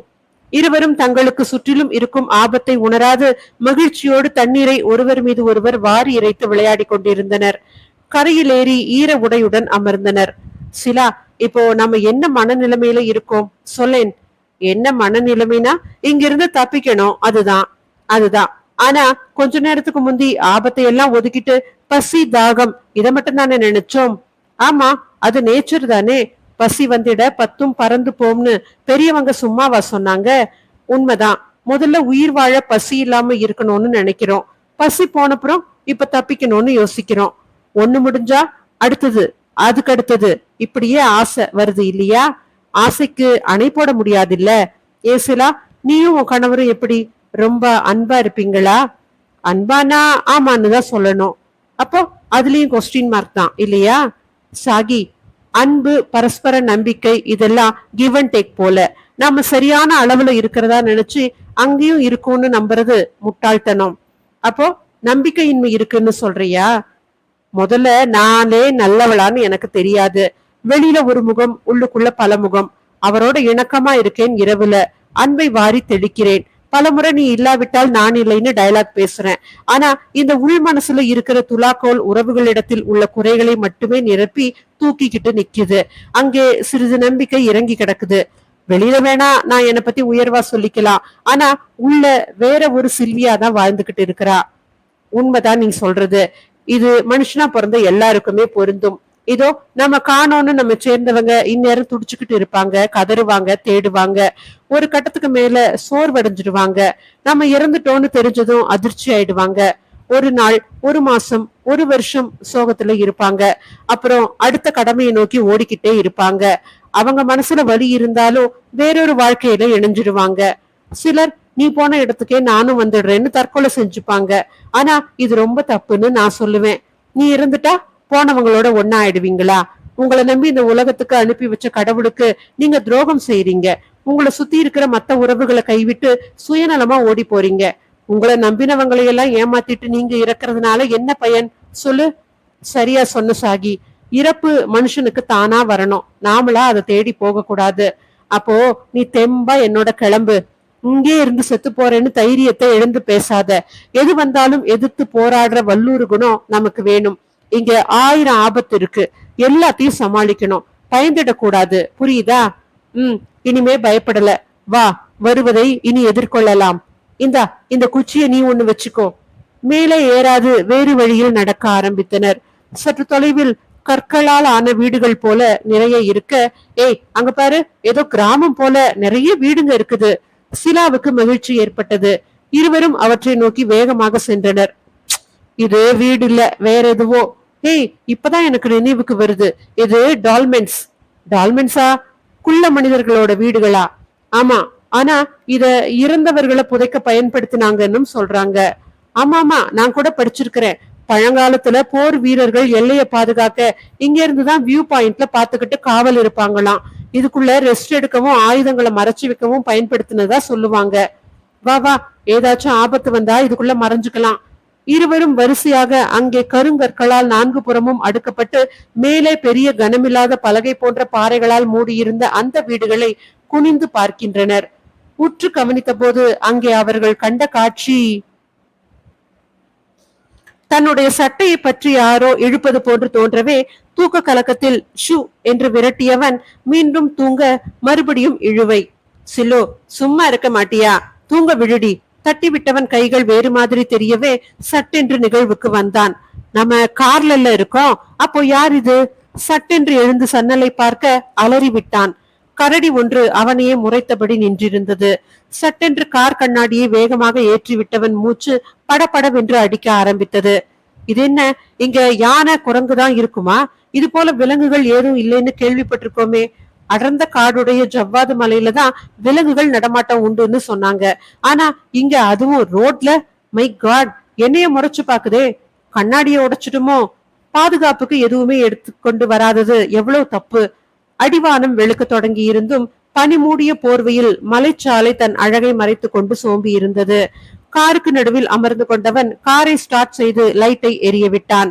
கார் சத்தத்தில் தலையை தூக்கிய கரடி சற்று பின்தள்ளி வெளிச்சத்தையே பார்த்தபடி நின்றிருக்க ஹாரனை அடிக்க ஆரம்பித்தான் விடாது. மலை சரிவுகளில் சில் வண்டுகளின் ரீங்காரம் பட்டென்று நின்று போனது. மரத்தில் இருந்த பறவைகள் அச்சத்தால் படபடவென்று சிறகுகளை அடித்துக் கொள்ளும் சத்தமும் கீச் கீச் என்ற அவைகளின் கத்தலும் மலையெங்கும் எதிரொலித்தது. அப்போது எதிரே 2 வீலர் வரும் சத்தமும் ஒளியும் தெரிய அவர்களும் சற்று தூரத்திலேயே நின்று விடுவது தெரிந்தது.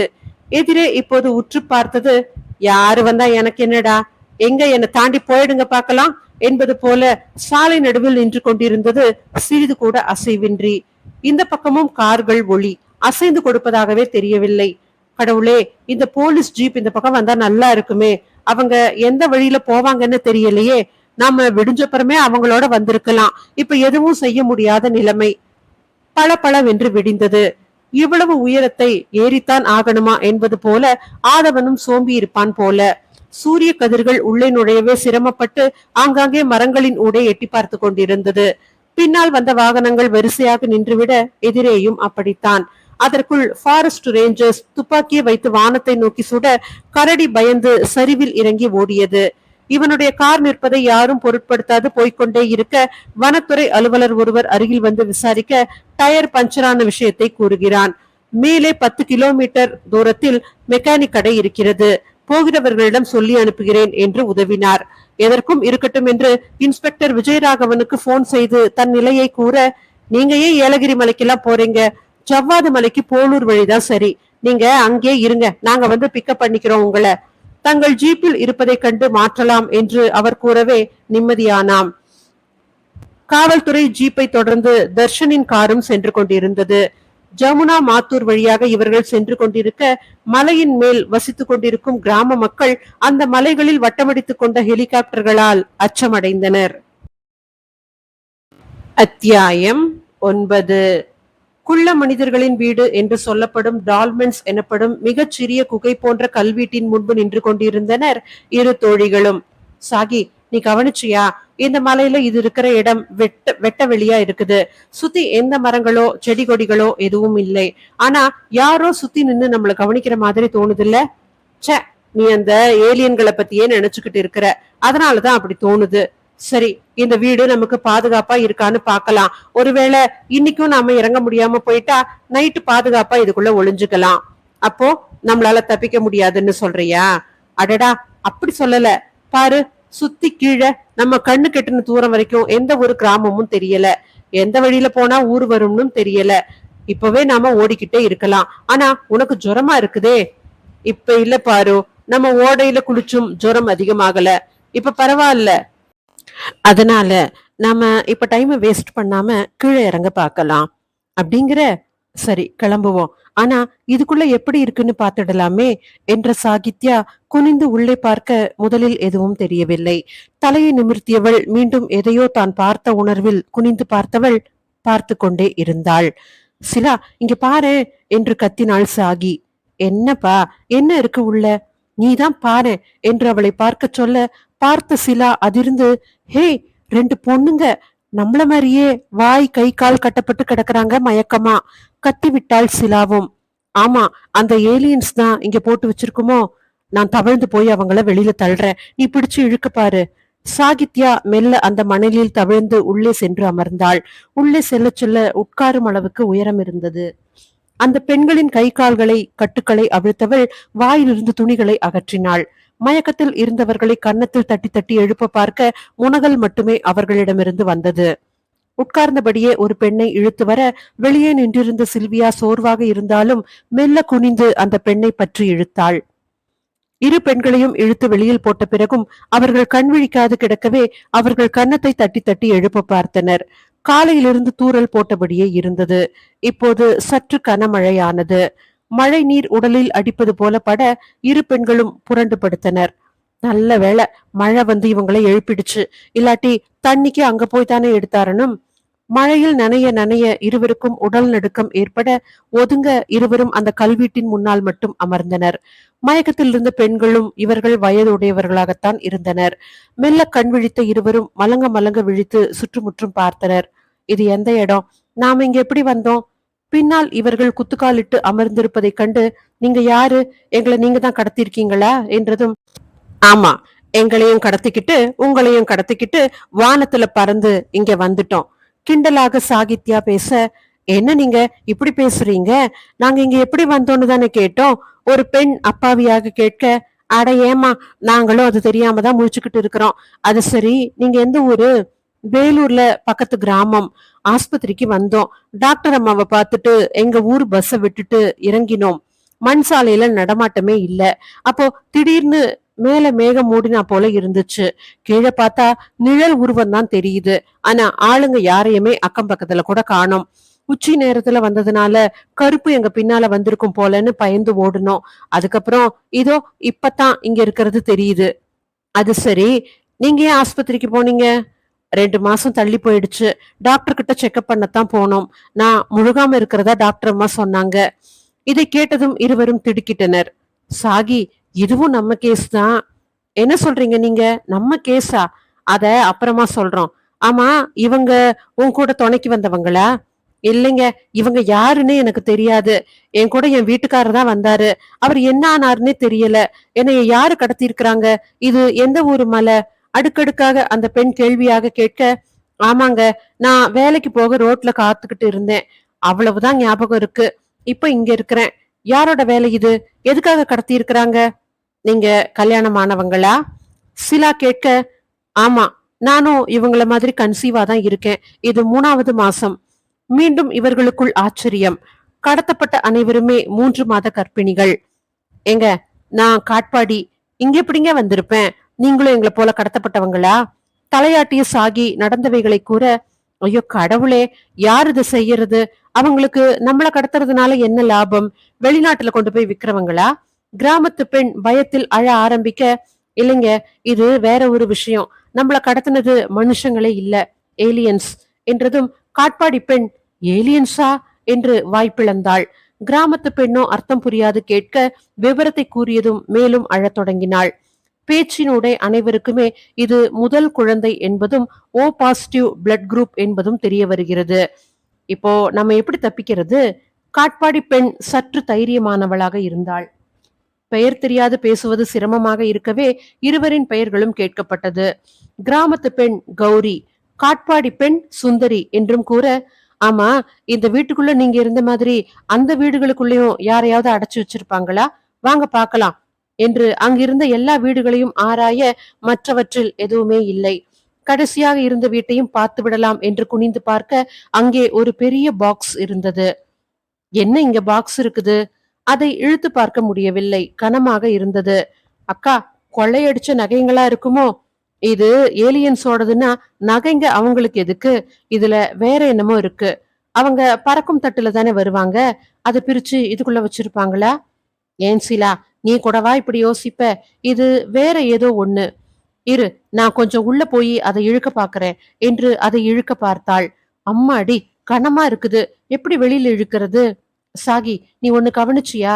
இந்த பொண்ணுங்களையும் இந்த வீட்டுக்குள்ள உள்ள தள்ளி வைக்காம முன்னாலேயே வச்சிருந்தாங்க. இப்போ இந்த பொட்டியும் அப்படித்தான் இருக்குது. இதுல இருந்து என்ன தெரியுது? சிலா கேள்வியாக கேட்க, என்ன தெரியுது? மறைச்சு வைக்க சரியான இடமா தேர்ந்தெடுக்கிறாங்கன்னு தெரியுது. அட, அது இல்லப்பா. அவங்க உயரமா இருக்கிறதுனால உள்ள அவங்களால ரொம்ப தூரம் போக முடியல.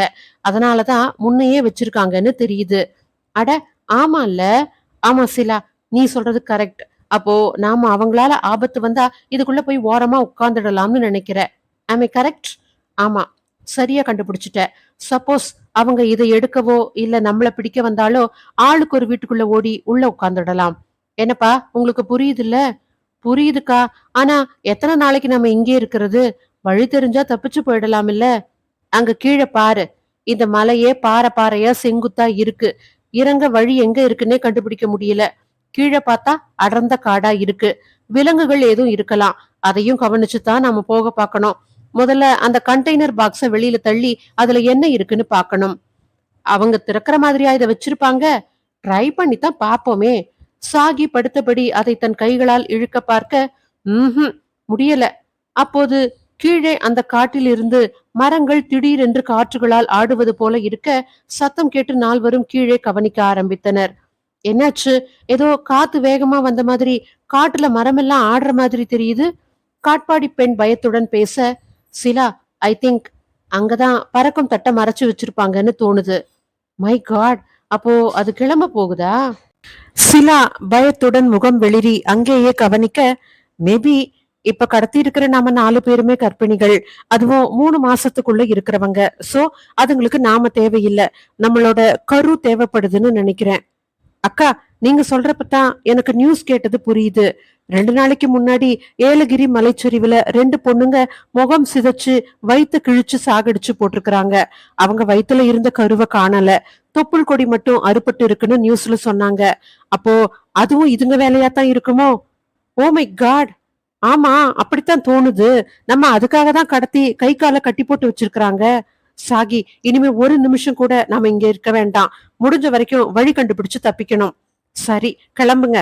இந்தாங்க, நீங்களும் இந்த குச்சிய வச்சுக்குங்க என்று தங்களிடம் இருந்த வில்வ மரத்து கிளையிலிருந்து ஒடித்து கொடுத்தாள். இது எதுக்கு? இந்த குச்சியால அதை அடிக்கவா? இதுல அடிச்சா அது ஓடிடுமா? அப்பாவியாக கிராமத்து பெண் கேட்க, இதுல அது ஓடுமான்னு தெரியல. ஆனா நேத்திக்கு இதுதான் எங்களை காப்பாத்துச்சு. எதுக்கும் வச்சுக்குங்க. நால்வரும் சற்று பாறை சிறியதாக இருந்த இடமாக பார்த்து இறங்க முயற்சிக்க திடீரென்று நிழல் உருவானது மேலே. அச்சச்சோ, அதுங்க வந்துருச்சுங்க போல, நாம தப்பிக்க முடியாதே, அலறினாள் சுந்தரி. சரி, நாம இறங்க வேண்டாம், மேல ஏறுங்க. சீக்கிரம் ஆளுக்கு ஒரு வீட்டுக்குள்ள போய் உள்ள போய் உட்கார்ந்துருங்க. நல்லா உட்கார முடியலனாலும் குறுகி உட்காருங்க. யாருக்காச்சும் ஆபத்துன்னா கத்தலாம், மத்தவங்க அந்த சத்தம் கேட்டு ஓடி வரலாம் என்று கூறிக்கொண்டே நால்வரும் தங்களுக்கான வீட்டை தேடி ஓடினர். நிழல் வேகமா வருது, ஓடுங்க ஓடுங்க என்று கத்திக்கொண்டே சாகித்யா கடைசியாக ஒரு வீட்டுக்குள் ஓடி நுழைந்து கொண்டாள். மேக நிழல் போல படர்ந்தது. மலைத்தரையில் படர நீண்டு நீண்டு சென்ற நிழல் அப்படியே ஏலியன்களாக மாறின.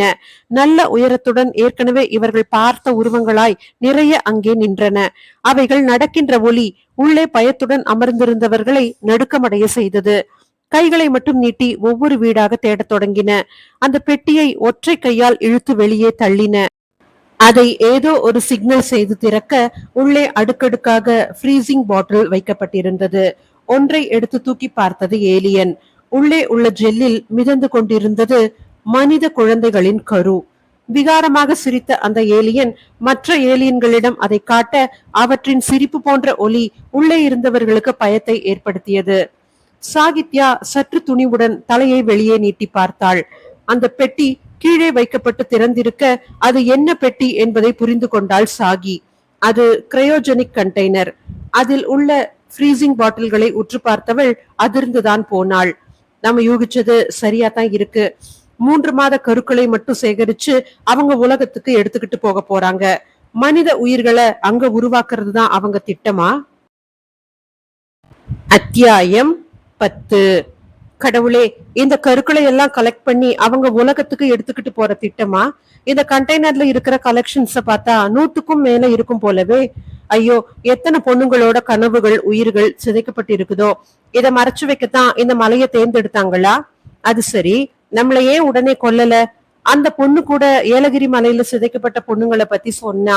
ஏன் ஏன் 2 நாளா நம்மள விட்டு வச்சிருக்குதுங்க? கண்டெய்னரை மூடி வைத்த பின் அவைகள் ஒன்றுக்கொன்று ஏதேதோ பேசியது போல இருந்தது. பெட்டியை மூடிய போது ஒரு பேப்பர் வந்து அவள் இருந்த வாசல் அருகே விழுந்தது. அதை மெல்ல அவைகளுக்கு தெரியாமல் எடுத்தவள் அதை படுத்தபடியே விரித்து பார்க்க அதில் நேம் லிஸ்ட் போல இருந்தது.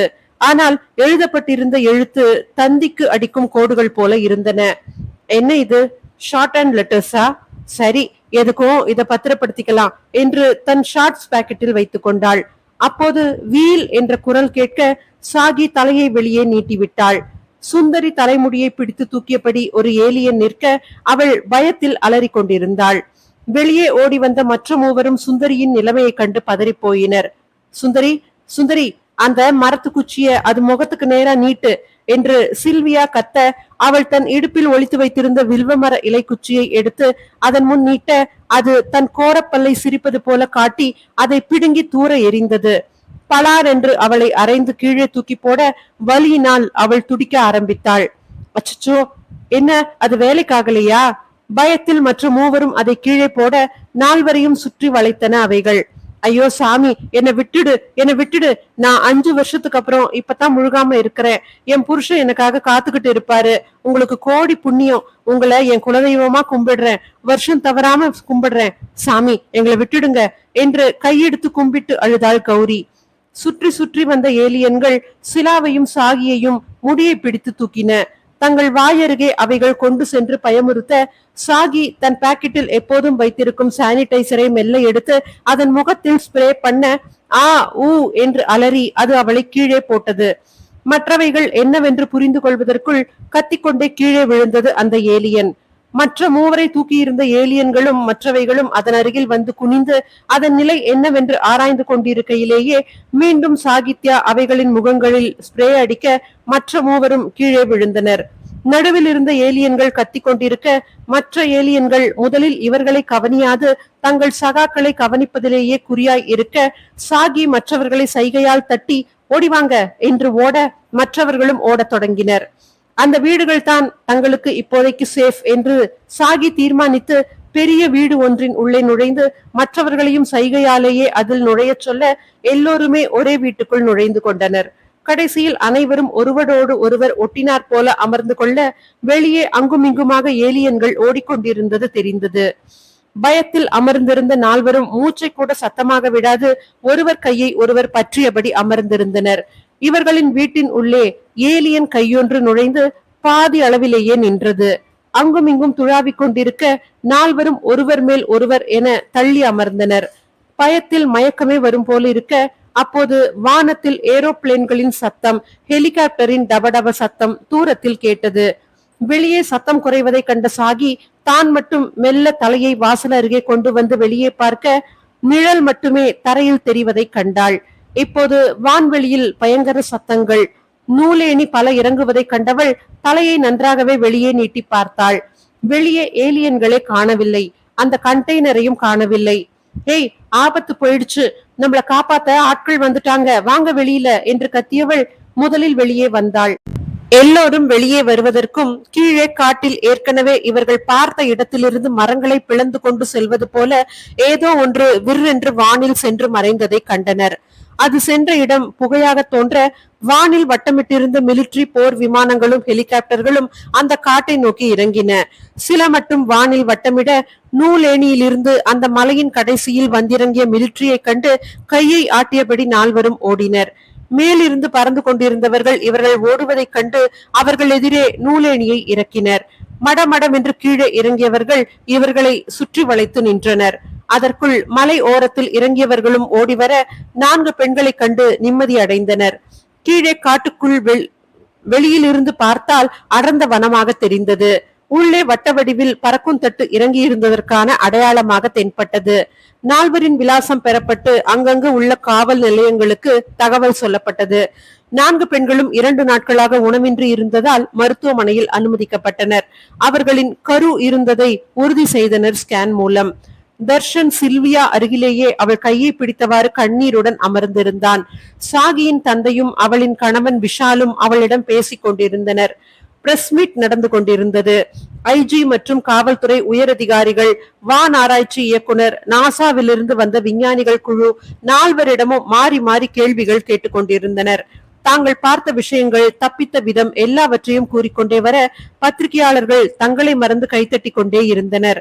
அந்த கிரையோஜெனிக் கண்டெய்னரில் தான் பார்த்த குழந்தைகளின் கரு பற்றி கூறிய சாகித்யா, இந்த குழந்தை கரு அனைத்துமே முதல் கருவாகவும் ஓ பாசிட்டிவ் குரூப் ரத்தம் உள்ள தாய்மார்களால் உருவான கருவாகவும் குறிப்பிட்டு சொல்ல வேண்டும் என்றால் 90 நாட்களுக்குள் உள்ள கருக்களாக மட்டுமே எடுத்துள்ளனர் என்பது தெரிந்துள்ளது. அது மட்டுமின்றி இதோ அவர்கள் எழுதி வைத்திருந்த ஒரு குறிப்பு அந்த பெட்டியிலிருந்து விழுந்தது. அதன் எழுத்து தந்தி வார்த்தைகள் போல உள்ளது என்று நீட்டினாள். அதை ஆவலோடு வாங்கிய விஞ்ஞானிகள் ஹோ என்று கத்தினர். என்ன என்ன இருக்கு அதுல என்று பத்திரிகையாளர்கள் கேட்க, இந்த பெண்மணி கூறியது போல ஒரு ஆண் கரு ஒரு பெண் கரு என்று அவர்கள் கணித்துள்ளனர். மருத்துவமனையிலிருந்து அவர்கள் தகவல் திரட்டி கொண்டார்களா அல்லது அவர்களுடைய அதிதீவிர விஞ்ஞான வளர்ச்சியால் தெரிந்து கொண்டார்களா என்று தெரியவில்லை. அதிலும் ஓ பாசிட்டிவ் பிளட் குரூப் அவர்கள் உலகத்தில் உறையாமல் இருக்கக்கூடியது. அதனால் அந்த இரத்த வகை பெண்களாக தேர்ந்தெடுத்துள்ளனர். 90 நாட்களுக்கு மேல் ஆன கருக்களை எத்தனை பதப்படுத்தினாலும் அங்கே உயிர் வாழ சாத்தியமில்லை. அதிலும் சரியாக 70 நாட்கள் ஆன கருக்களை மட்டுமே ஆபரேஷன் மூலம் அகற்றி பதப்படுத்தியுள்ளனர். இதோ இந்த 4 பெண்களுக்கும் 70 நாட்களாக இன்னும் 2 நாட்கள் இருந்திருக்கின்றன. அதனால்தான் கடத்தியும் இவர்கள் கருவை எடுக்காது இருந்துள்ளனர். இந்த கடிதம் அவர்கள் உலகத்திலிருந்து இவர்களுக்கு அனுப்பிய மெசேஜ் ஆகும். இந்த ஒரு காரணமே இந்த 4வரும் தப்பிக்க வழி செய்திருக்கிறது. தமிழ்நாடு முழுக்க இவர்கள் பெண்களை கவர்ந்து வந்து இந்த மலையில்தான் வைத்து கருக்களை எடுத்துள்ளனர். நஞ்சு கொடியை வெட்டியதால் இறப்பவர்களை அவர்கள் அழகு ஏலியன்களை எரிச்சல் அடைய வைத்துள்ளது. அதனாலேயே முகத்தை சிதைத்து கொடூரமாக கொன்றுள்ளனர்.